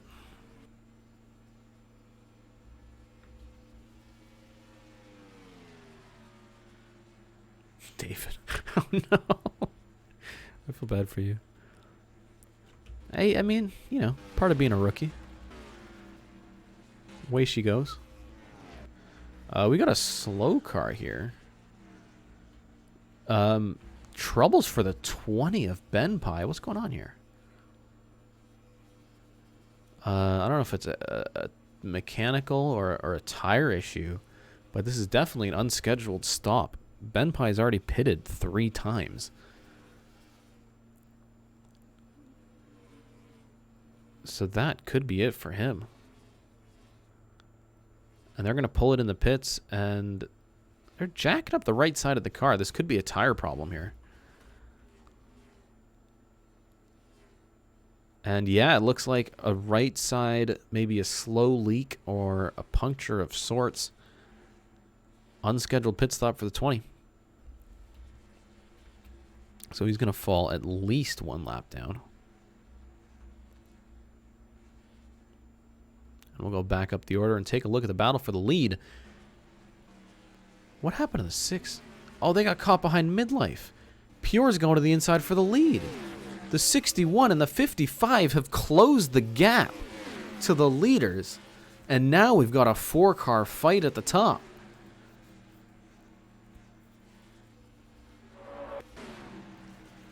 Pure out front. He's going to squeeze the 6 up top. A little bit of Carnation Motorsports teamwork here. But midlife is going to get right in the way.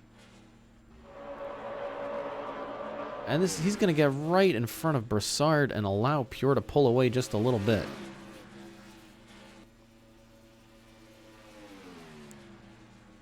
So let's go back and let's see what happened. How did Spookboy's lead disappear so quickly?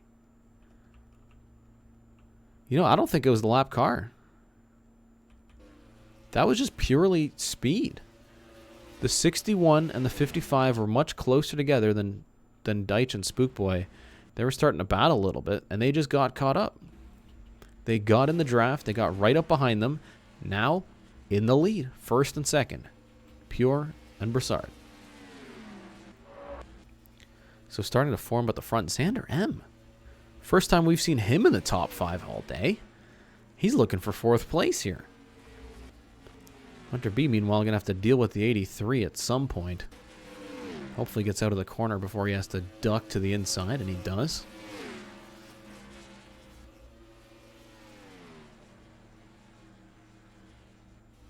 So top 5 pretty close together, but the 55 and the 61 been working pretty well together.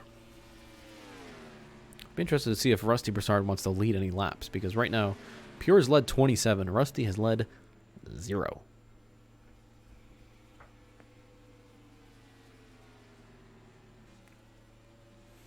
Flynn asks, how are the points as of now? I can't check live results as the race is going on, but as soon as the race is over, don't worry, you're going to see the points. But Chase the Coyote came in with a big points lead. He's currently down in 31st. He had a lot of damage in that very first wreck, and it's pretty much a recovery drive for him so far.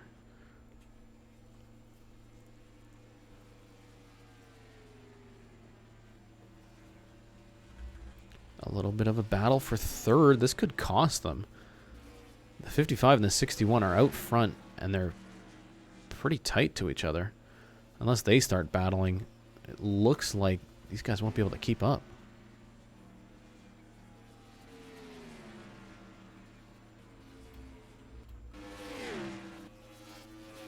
But we're going to have some more lap traffic to deal with pretty quickly. It's the 92 of Ryan Johnston. Normally a fast car, but it's just been a tough weekend for him. He's just been lacking on pace, straight up. Him as well as the 11 of David Alvarez. About to get lapped here.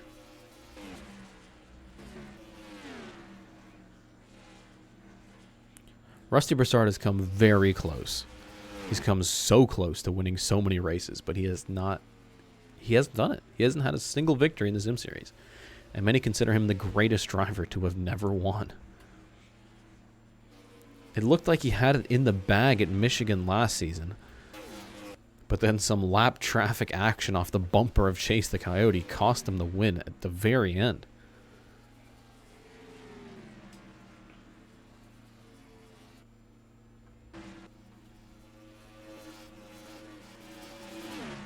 We knew it would be an endurance event. It's 300 miles. It's a huge race. We're more than halfway through it. We still have a long way to go. And these drivers are definitely going to have to pit at least once. They're going to be able to make it to around lap 165 on fuel. And then they're going to have to come in. But I think we're going to see some more undercut strategy action. Especially with how well it worked for McSpookboy. And, well, I say that, but he's down in 4th. Since Pure and Broussard have been just hooked together. They're going so fast right now, just pulling away from the rest of the pack. I mean, look at this. The 77 and the 57 are busy battling each other. Pure and Rusty with 1.5 second lead now, plus a couple of lap cars between themselves and third place Xander M, who is just not working together with McSpookboy. They're so far apart.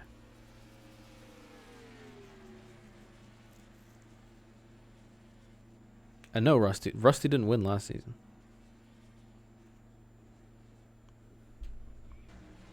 But he's got a good run up Pure. He's going to peak to the inside. But I think they're still going to be working together. Because it's worked so well for them. I mean, 1.5 seconds ahead of the next couple of cars. If it's a battle between the two of them at the end, I mean, hey, maybe then they'll start going at it, but so far, a little bit of Carnation Motorsports teamwork has made the dream work. Fantastic so far. That's because these are different from Pure's numbers. He has them like just at a crazy angle, and I made like different ones for this car. Less of an angle. I just remade the whole thing. Spookboy's not happy with his just the balance of his car after that pit stop. And he's lost the lead, but he's losing track of the 0-1. Now he's got lap traffic to deal with. And that is not what you want to see. Meanwhile, Rusty's still pushing PR. 1.6 seconds ahead of Xander M.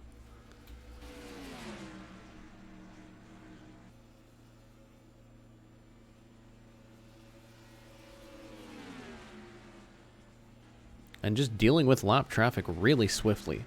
They got past the 34 of Dual Shock. Now it's the 97 of Mechanized Chaos is the next car up. I'm really enjoying these long runs, by the way. This is really cool. I feel like we've had so many cautions recently. We're seeing some new strategies being employed. Lots of lap traffic involved.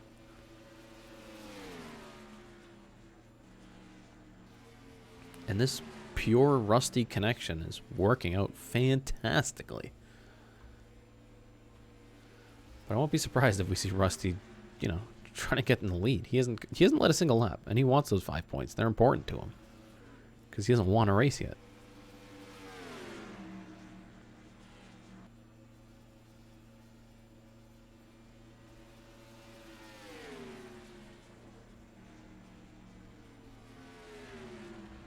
Almost 2 seconds. The gap between Pure and third place Xander M. And he's got lap traffic. The 34, the 97, the 11. There's 3 cars between himself and the top 2. The 61 and the 55 have just been hooked up. I don't think I've ever seen Sim Series teamwork just work this well before. This strategy has been fantastic. Pure has not led the most laps. So far, McSpookboy has led 48 and Pure has led 40. So pretty close. As McSpookboy's trying to deal with the lap number 92. He's got a teammate behind him, though. We'll see if Hello MU has a good enough car to maybe work with the 6 a little bit.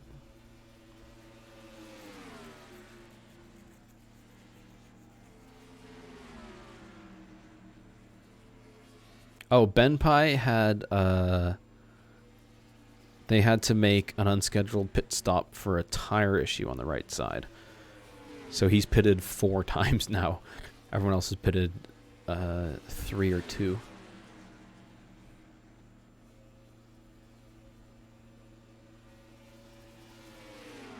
Rusty Broussard's peeking down at the bottom. I don't know if that's for air or if it's maybe having a little look. Sizing up the 61. I mean, they've got over 2 seconds lead between themselves and Xander M, who is just all alone.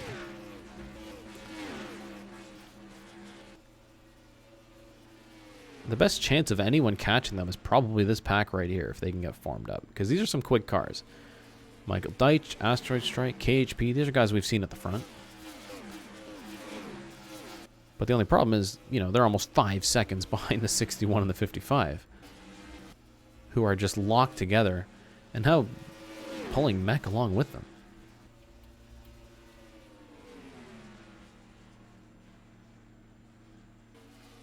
I mean, if you look at the lap times, they're running consistently 1.5 tenths up on Xander M and McSpookboy. Lap after lap after lap.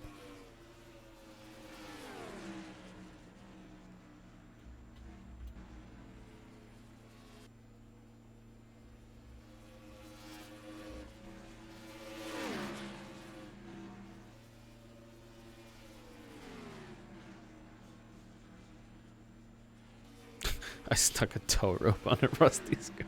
Well, I tell you what. Mechanized Chaos just sitting behind the leaders here. Being pretty polite. Just, you know, eating up a little bit of draft. He helped push them a little bit. Might be enough to drag him up into this next group of cars. 43, the 08, the 3. Like, this could be positions on track. Which are points on the table for the 97 team.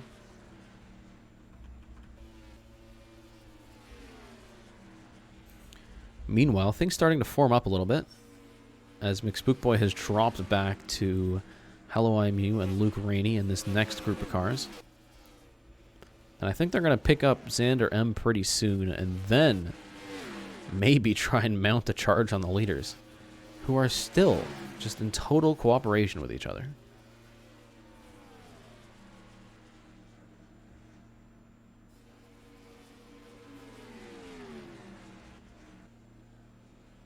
But we are getting pretty close to the pit window. Remember, these guys can do around 70 laps on a tank of gas. And we're approaching lap number 130. So if anyone wants to really undercut, they could technically do it and get to the end. Of course, then you're under risk of cautions and being multiple laps down. But, hey, I mean, some of these guys far back in the pack, they might do it.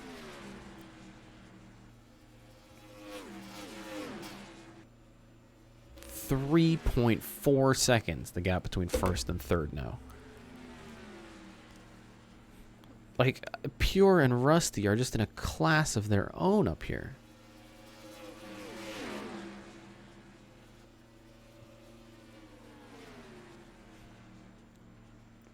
I mean, without a caution, they've pretty much, I won't say guaranteed, but they've made it very likely that the winner is going to be one of either of them.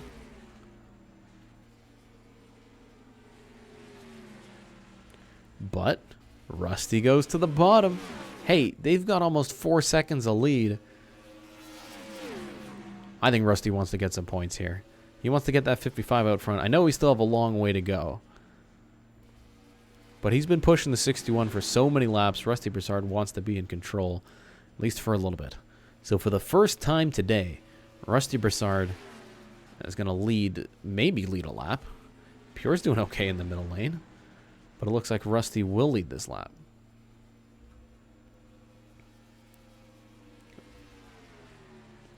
Pure's peeking at the bottom, though. They might start dicing it up. Rusty led 1 lap, but here comes Pure. And now they might be swapping back and forth here for first place. And Mech, politely, staying behind the 55. He picked up a spot on the 3. He might get some more here if he just, you know, stays behind the leaders working with him.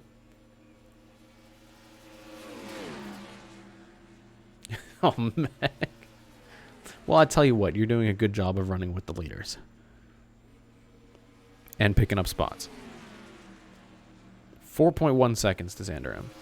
That's going to be a gap we got to start watching because Xander's going to back up into this pack of cars pretty soon. McSpookboy has just fallen back. He's swallowed up. He's down in his 10th place. He's about to fall out of the top 10 with Hunter B behind him.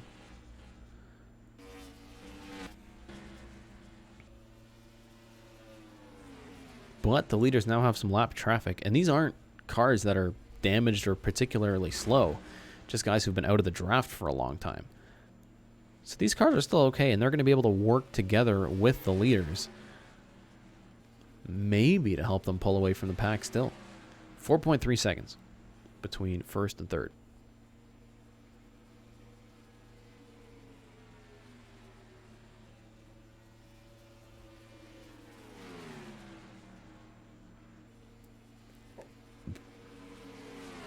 The pit window is open. If anyone wants to get very ambitious with their undercut, that opportunity is most definitely available to them. But I would be very surprised if anyone at the front would do it at least this early. Maybe around lap 150. I think we're going to see some drivers trying to cut that second run in half. But definitely not this early. Meanwhile, up front, things looking pretty much normal between the 61 and the 55. So Rusty got that 1 lap lead. He took his 5 points and then he dropped back behind PR. And they're working together again. And we have a caution. Yellow flag is out. There's caution on the track. I don't know. Oh, there's a wreck on the back. Savage Toy Show. He was sitting in 6th place. Big damage to the 60, and that's going to shake things up. It looked like it was all set for the 61 and the 50. Oh, Priya runs into a big wreck. Rolo's on the wall. Carnation involved. They're not done yet. Oh, boys, be careful. Goodness. Rolo's destroyed. Oh, no.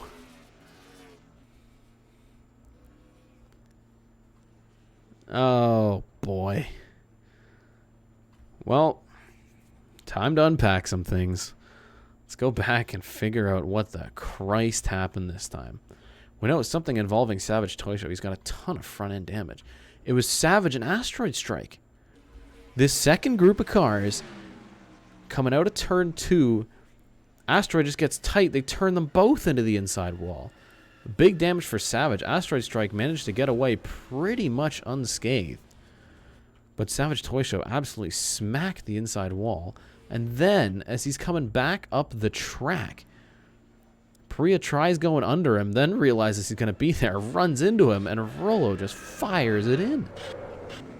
Carnation just gets caught up in the carnage.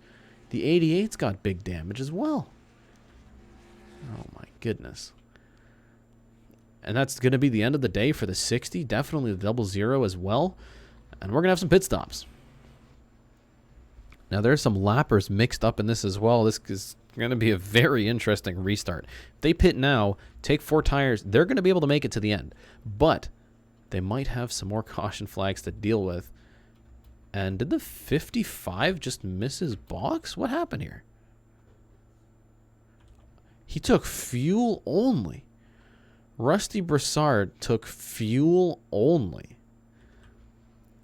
They've done 38 laps on these tires.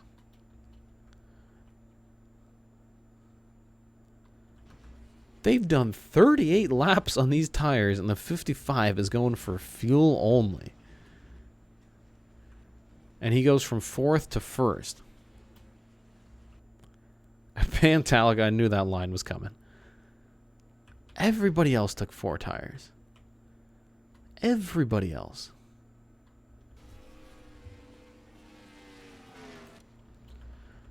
I don't know. Maybe he's expecting a quickie caution. I don't know. But Rusty Broussard is into the lead with a bold pit stop strategy. A very bold pit stop strategy. And that is about how Priya's cars have looked for, I think, most of Season 1. She's been doing well for Season 2, but Priya McShane strikes again. One Incarnation also has a whole bunch of rear end damage. They pulled the rear end off the car. Oh boy. So while the drivers pace, very quickly, we're going to go to a Sim Series race break. We'll be back for these drivers to go green for the final 60 laps in the Coca-Cola 300.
Back from the Sim Series race break, getting ready to go green yet again here in the Coca-Cola 300 after caution number 3.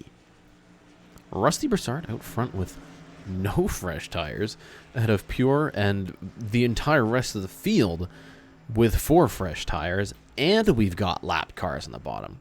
Definitely gonna have to be on your toes here. Some of these drivers to watch out for. KHP01, Brad Flynn 25. These are drivers who haven't been at the front at all, and they've, through strategy, made their way back up here.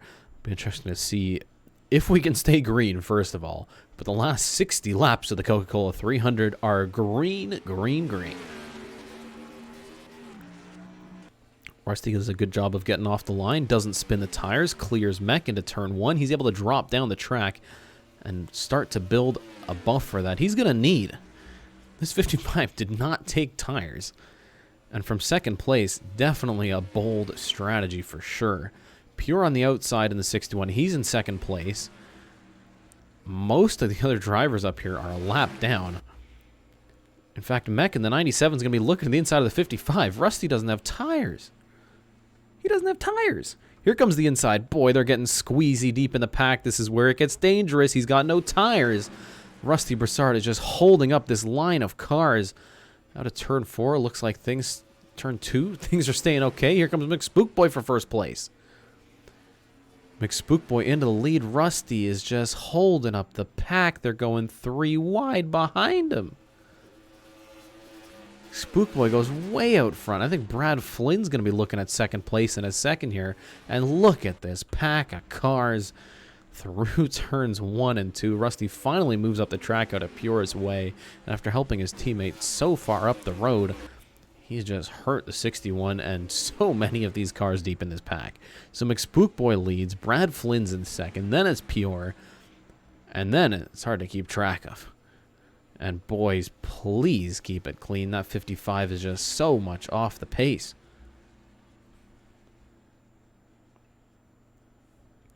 Oh, there's a lot of line changes happening through 1 and 2. It gets dangerous coming out of this corner, but it looks like everybody's going to be okay for now. Rusty Broussard goes from first to worst in just a couple of laps. Xander M loses a bunch of positions as well.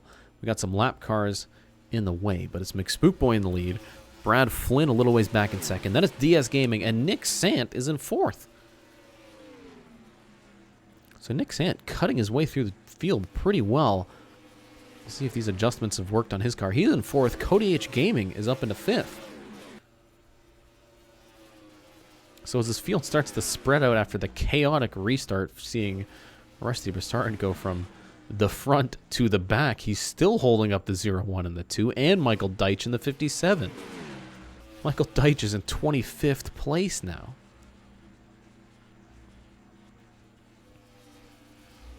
Pure starting to try to pick back some of these positions that he's lost.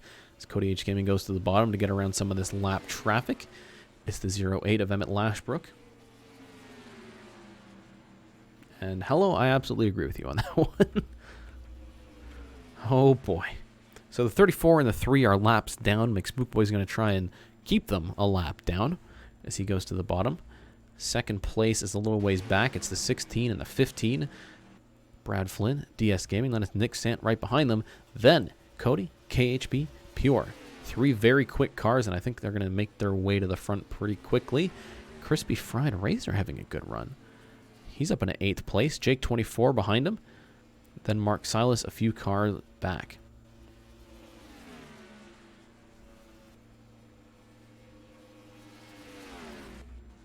I mean, he's still off the pace. He's running 29 6s. These lap cars ahead of the leaders are running 27 9s. That might be the biggest strategy botch I've ever seen. And we've seen a lot of strategy botches.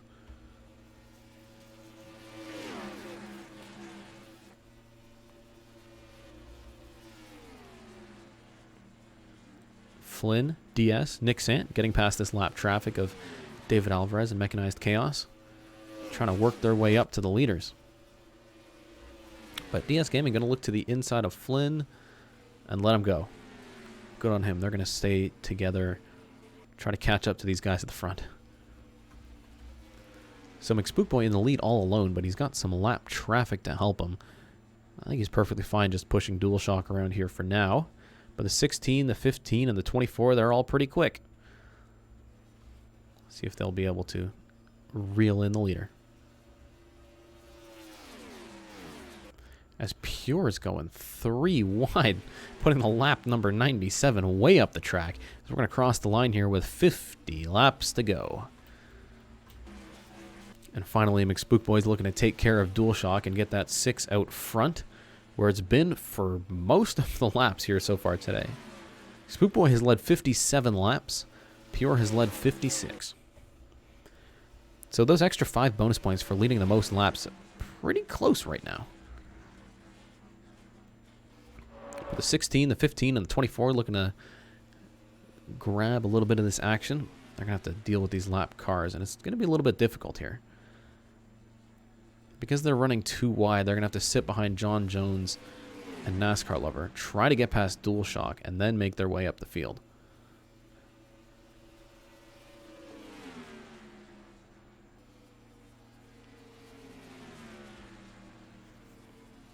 Benpai's out. Oh. Benpai has a clutch issue on the 20 car after his tire issues, and now the 55 pits for tires. Boy, oh boy. I think we're going to see some staff heading home at Carnation Motorsports there. My goodness.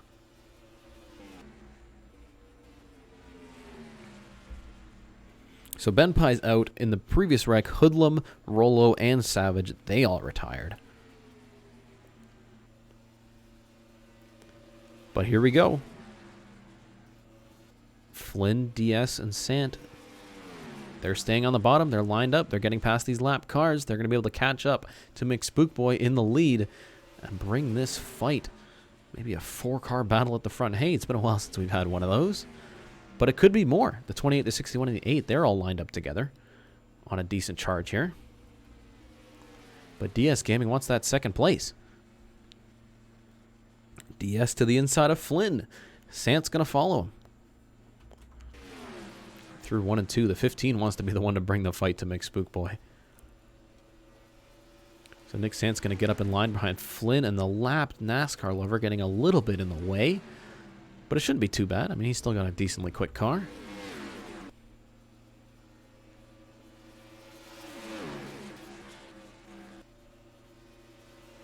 Well, Mech, I talked about it early on. I mean, there's inevitably going to be more DNFs. So even if you've got a damaged car, just staying out on track, logging laps, it's really important for points.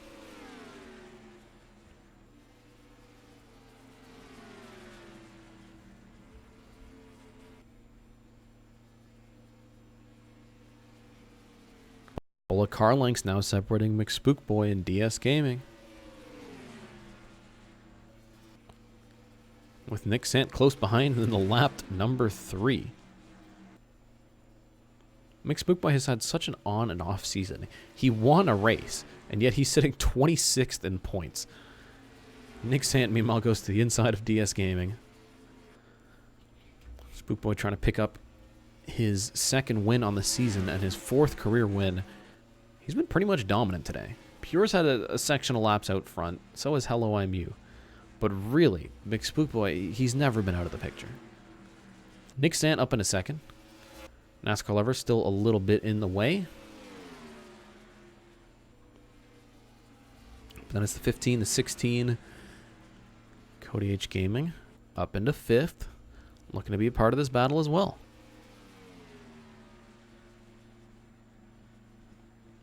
And with DS going to the inside of NASCAR lover, this could open the door for Nick Sant to finally bring the fight to McSpookboy.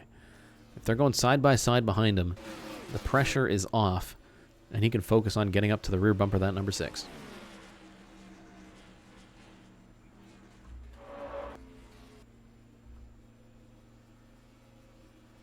Nick Sant's got a good run, half a car length back. Looking to the inside through turn 1. Can't quite get a bumper underneath him just yet, but hopefully he'll be able to keep the pressure on and attack once more. DSGaming, though, he's cleared the 3, and he's going to tack himself onto the rear end of this battle. McSpookboy's going to have a lot to deal with in a lap or 2. Meanwhile, Brad Flynn's still stuck behind the 3, but CodyHGaming and Pure, they're going to be right with him in a minute.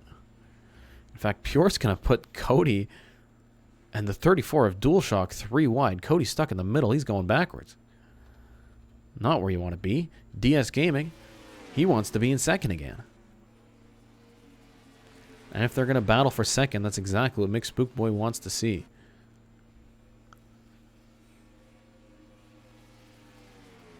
So Nick on the outside, struggling to keep up with the 15. Once he gets back down, he might be able to mount another charge, though, as long as he gets down before the lapped number 3. And it looks like he will. No, NASCAR lover's got a bumper underneath him. S3 he's trying to get himself back on the lead lap, but he's being a bit of a pain for the rest of us here. As then it's the 16 and the 61 behind him. And I wouldn't be surprised if anyone can bring a fight to McSpookboy. It's probably the 61 of Pure. He's led so many laps here tonight. He's lost his partner, the 55 Rusty Broussard, who is now 2 laps down in 36th. Just didn't take tires under caution. One of the weirdest calls I think I've ever seen. So, 2 cars, then a lap car, then 2 more. The top 5 all looking pretty close together as we're getting into the closing stages of this Coca-Cola 300. And without a caution, these drivers can get to the end with no pit stops. So this could be the run to the finish, but they're going to have to deal with a very damaged Priya McShane. It looks like the car's been through a can opener. Goodness.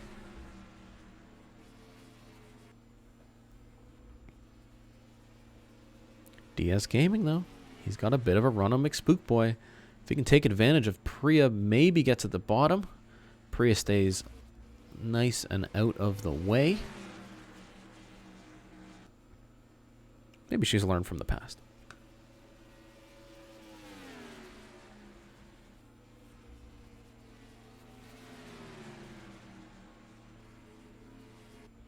Yeah, you did DualShock. I mean, you'll find yourself on the ticker. I like that. I don't have to go digging to find people on track. They can just wait for the ticker to come around. Great addition. So CodyHGaming fell back a little bit. He's down to 8th. And fell behind his teammate Hunter B, who hasn't been at the front all day. But here he is. He's on the back of this group. The 16, the 61, the 8, and then the 77. So still McSpookboy out front. Nick Sant has gotten past the lap number 3, who's really in this mix. DSGaming hasn't been able to mount a charge on the 6, though. McSpookboy's just been so comfortable out front.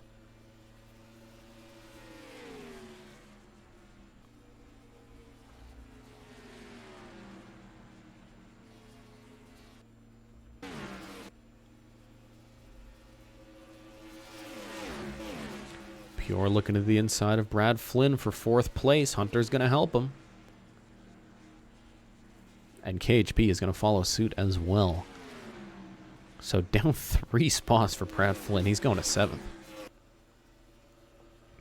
Actually, no, he gets in front of KHP. So not the worst it could have been. Still McSpookboy out front. DSGaming in 2nd. Then Nick Sant. DS having a bit of a peek into turn 1. These drivers know there are a lot of laps left to go. I think DS has been taking his time a little bit. As we got the lap number 3 now dealing with the 24 again. Nick Sant probably not a big Dale fan at this point in time.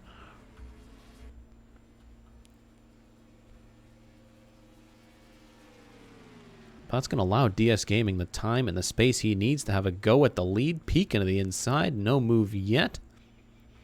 Hunter B goes to the inside of Pure, who goes to the inside of Nick Sant, and he could lose a couple of spots in a hurry. And even more as here comes the 16 and the 8. So Nick Sant's going to go from 3rd to possibly 7th, maybe 8th. But he does get down in front of Brad Flynn. DSGaming still can't mount a charge on McSpookboy, even with all this space and all this time.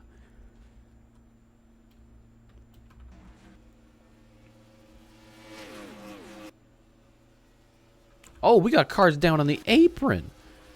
Asteroid Strike and CodyHGaming got a hook together coming out of the turn, and that could have been dangerous. Cody gets tight. He goes up the track. Asteroid Strike does the same thing, and they go way down the track. Cody sideways trying to save it, and they do. And that could be a race-changing moment right there. Could have been a massive accident.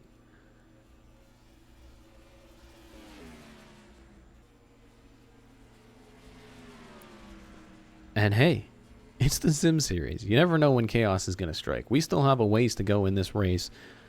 McSpookboy has been dominant for much of the event, but it's not over yet. It's not over yet, baby.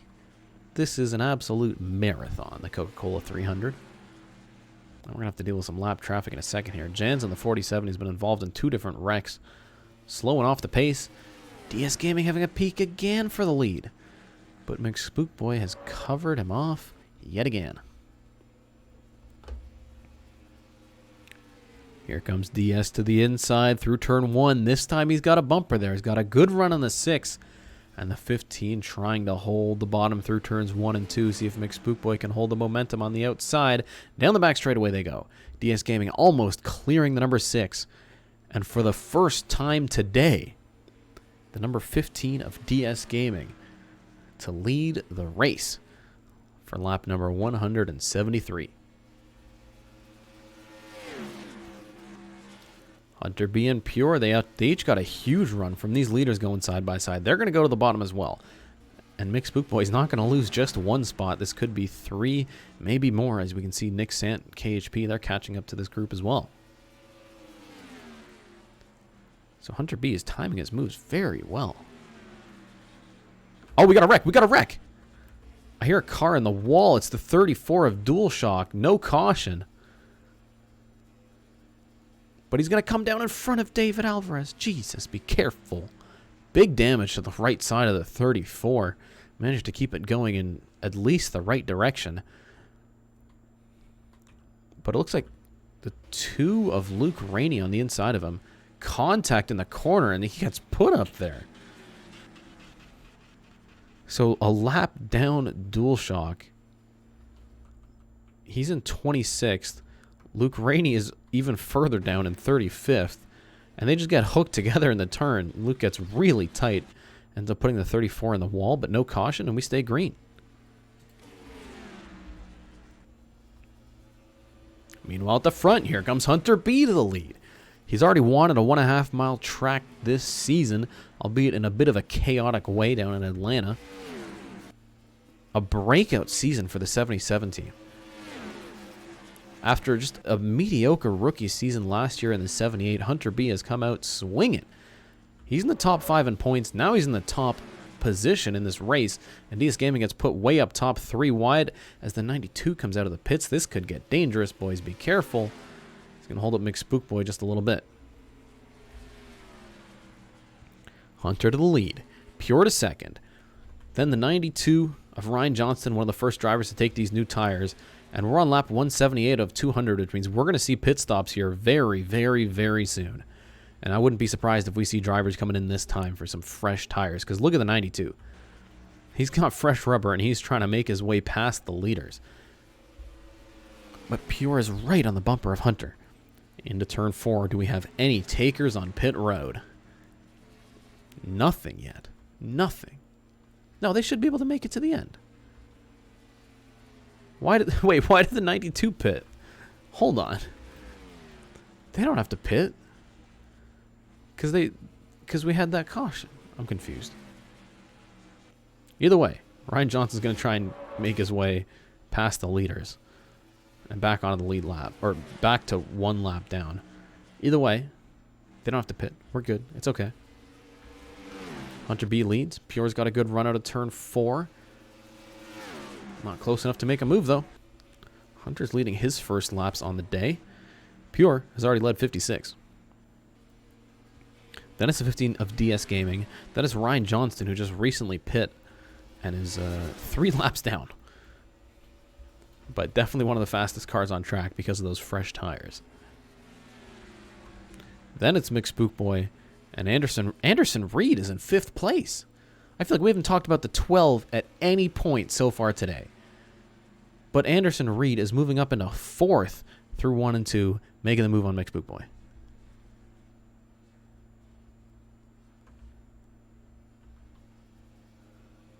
That 12 and the 92 do look really similar. The white on the front and the orange on the back, and they're both Dodge Challengers, of course. Well, Nick Sant is down in 6th place, so you don't know. Right now it's Pure and Hunter at the front, then CodyHGaming close behind. Then they've got a lap car, and then it's the 12 of Anderson Reed, the best he's been all day. But McSpookboy is going to be mounting a charge. The top 3 bumper to bumper. Here comes Pure to the inside through turns 3 and 4. They've got less than 20 laps to go, and they're side by side battling for the lead. I don't know who's going to win this race. Pure on the bottom, Hunter B on the top. Where does CodyHGaming go? You would think it's the bottom with how powerful it's been so far today, but late in the runs, we've seen the top side can kind of work on its own. Hunter B not getting cleared just yet, but definitely going to lose the lead to the number 61 of Pure, who's already led 56 laps tonight. And here comes Anderson Reed. I don't know if it was a good adjustment or just running through the pack, but this 12 is trying to get into 3rd place now.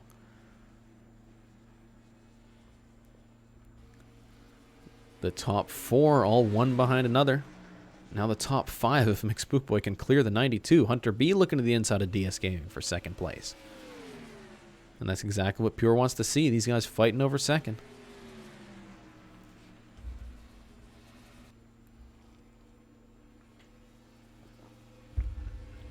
Hunter to the inside.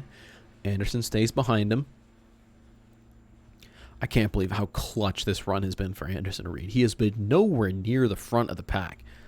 He's been midfield all day. Here he comes. He's got momentum, a push from the 92, and maybe Anderson Reed is looking to get into 2nd place, but Hunter B cuts him off through turn 3. And we're going to cross the line with 15 laps to go.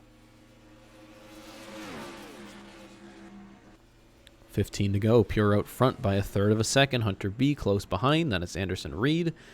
CodyHGaming lost a couple of spots because McSpookBoy is now up into 5th place. Or 4th place, rather.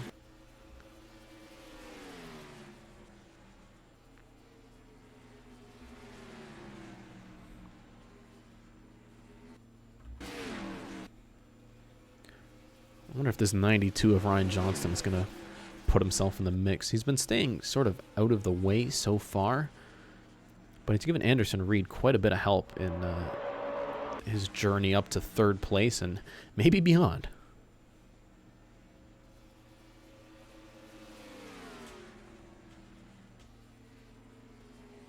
And there goes Johnston with those fresh tires, drives it in the corner, no problem. He's going to get clear of the 12. I think he's just going to get himself on the lead lap and hopefully be out of the way for this finish.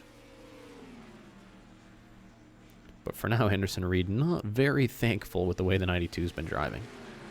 But if he can get a run of the 77, I think everyone's going to have to deal with this at some point.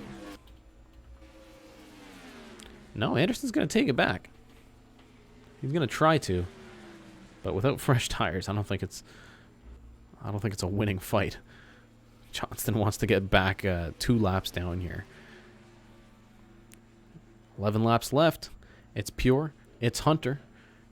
And the lapped Ryan Johnston trying to get back on the lead lap. Hunter not very happy with that. Anderson Reed also wants to get past this 92. And he's got a big enough run where he might be able to do it. McSpookBoy's trying to help him, but the 92's got those fresh tires. He's right in the middle of this mix. Why did he even pit? So many questions, so little time. 10 laps to go in the Coca-Cola 300. Thanks for the 5 bits, Nitro.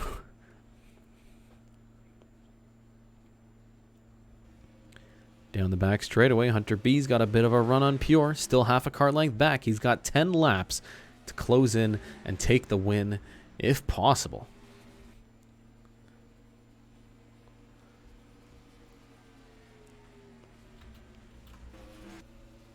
Pure hasn't won yet this season, but he and McSpookBoy have been dominant today. The 6 sitting down in 4th place, not where he wants to be. Nick Sant is in 5th. And we have some fresh tire boys trying to make their way through the field. Anderson Reed really wants to get past the 92, but without the tires to do it, he can't get underneath them. And he's running out of laps. Speaking of laps, we're going to have lap traffic to deal with in a minute. This is going to shake things up.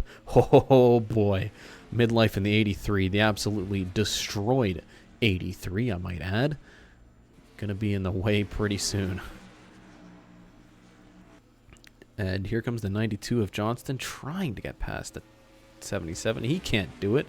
Anderson Reed keeps trying the bottom of the 92, but he's got no tires. He can't make that move. And Johnston acting as a bit of a wall between the 77 and the 77 and the rest of the field. But Hunter can't make a move for the lead.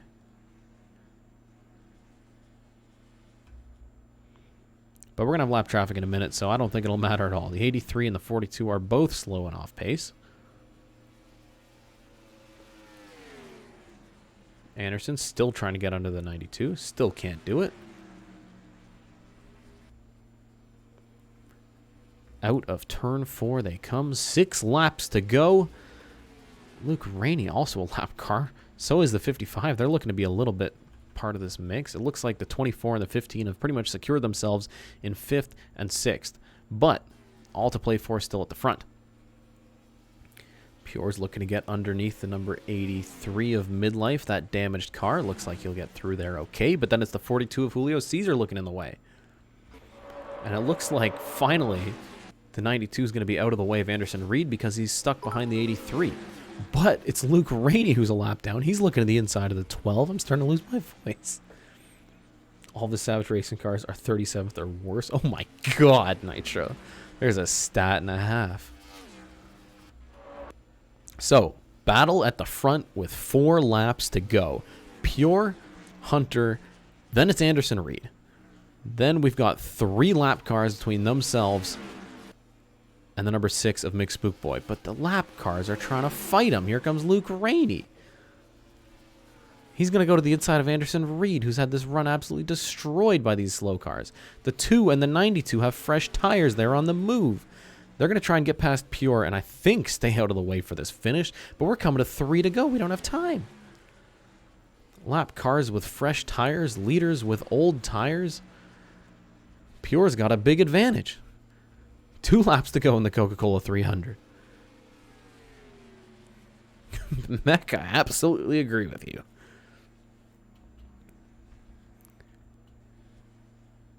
So 3 to go. The 55 is going to try and get past the 61.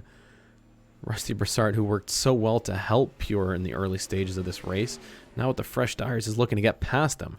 But he might even act as a wall between the 61 and then Hunter and the 12.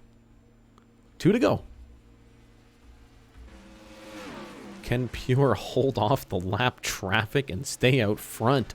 My goodness, is Rusty Broussard going to help him or hurt him? Because if the 55 goes beneath the 61, it's going to be costly. And he's going to do it in turn 3. Here comes the 77 and the 12. Oh boy, we've got a real fight now.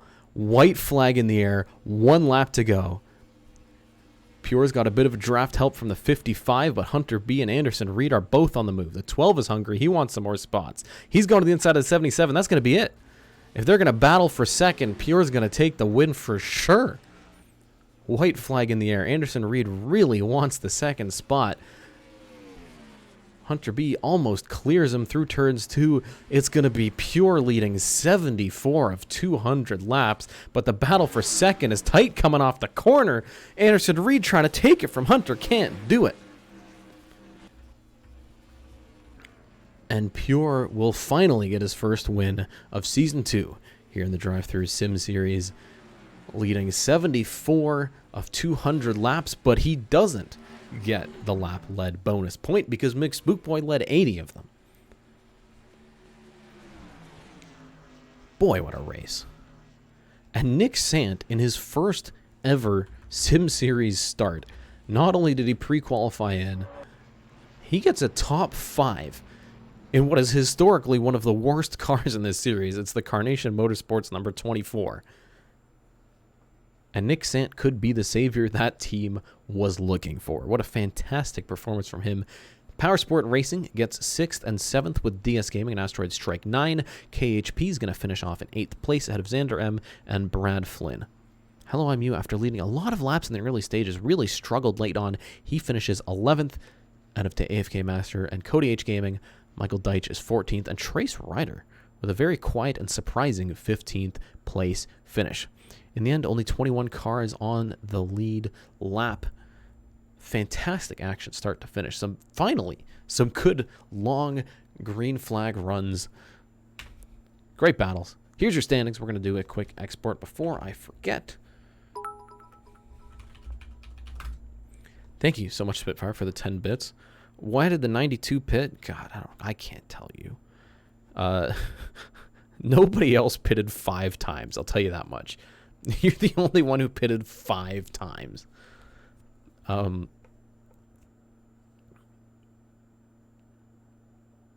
Wow. Savage Racing. Ben Pye, 41st. Savage, 38th. Ryan Johnston, 36th. Who's the other Savage car? Where's the 84 of Austin Ripp? Austin Ripp, 29th. Wow. Not fantastic. Boy, what a great race. I mean, only 5 retirements after all that action. Good spread of caution flags. Good run of green flag. I mean, through most of the end of it, we couldn't figure out who was going to win that race. But ultimately, Pure takes it by half a second. And we're going to go ahead and start pulling up the points because this is going to get really interesting. With his win, Pure is going to lock himself into the chase-offs. But Chase the Coyote, who went into this race leading the points, had an absolutely terrible run, got destroyed in the first caution. Although he managed to finish the race, he did it way down the order. So we're going to go ahead and update our scoring. Then we can get the standings on the screen.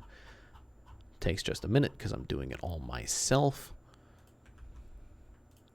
But that's fine. It's all right. It's okay. It'll be all right. Let me just make sure that Nick Sant gets his correct points. Because he deserved them. He got a top 5 in his first ever start, and that's damn impressive. So, we're going to take a look after all of this racing here at Charlotte. It's been a fantastic couple of weeks. We're going to pull up the points standings. So Chase the Coyote still leads the points, although I guess I have to move things over now that we've got 4 digits worth of points. Actually, I think I can change that.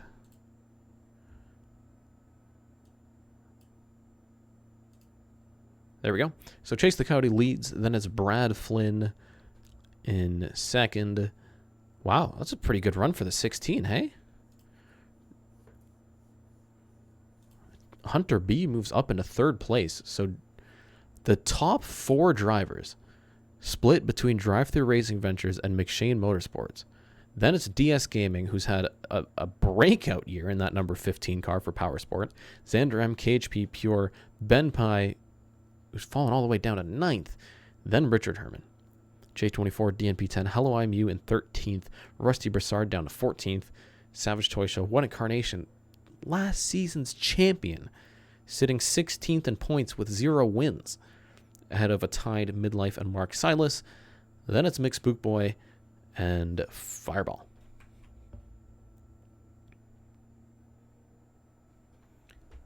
AFK Master in 21st, CodyHGaming, Carter Friesen. Luke Rainey has fallen down to 24th through all of this. Ahead of Mech, Anderson Reed, Johnston, Deitch, Asteroid Strike, Janza up to 30th. Ahead of NASCAR Lover and Trace Rider.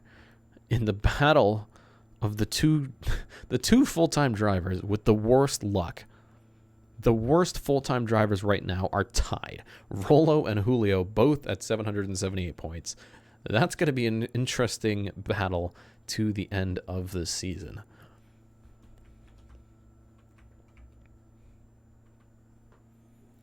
Down the leaderboard now, David Alvarez up to 42nd. I guess I got to update his number, don't I? And Nick Sant, making his first ever start, he's up to 52nd in points, which doesn't sound like a lot, but he's ahead of all of these drivers now, including some of these guys who've had more than one start.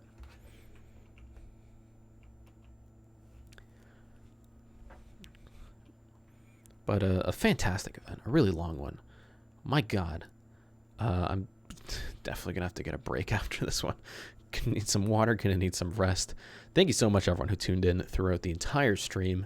Really was a good time. Once again, this Saturday, all day, literally all day, 8 a.m. Saturday to 8 a.m. Sunday, I will be live on Twitch, twitch.tv/drivethrululive with Trace Rider. We're going to be doing a Extra Life charity stream, 25 hours of games.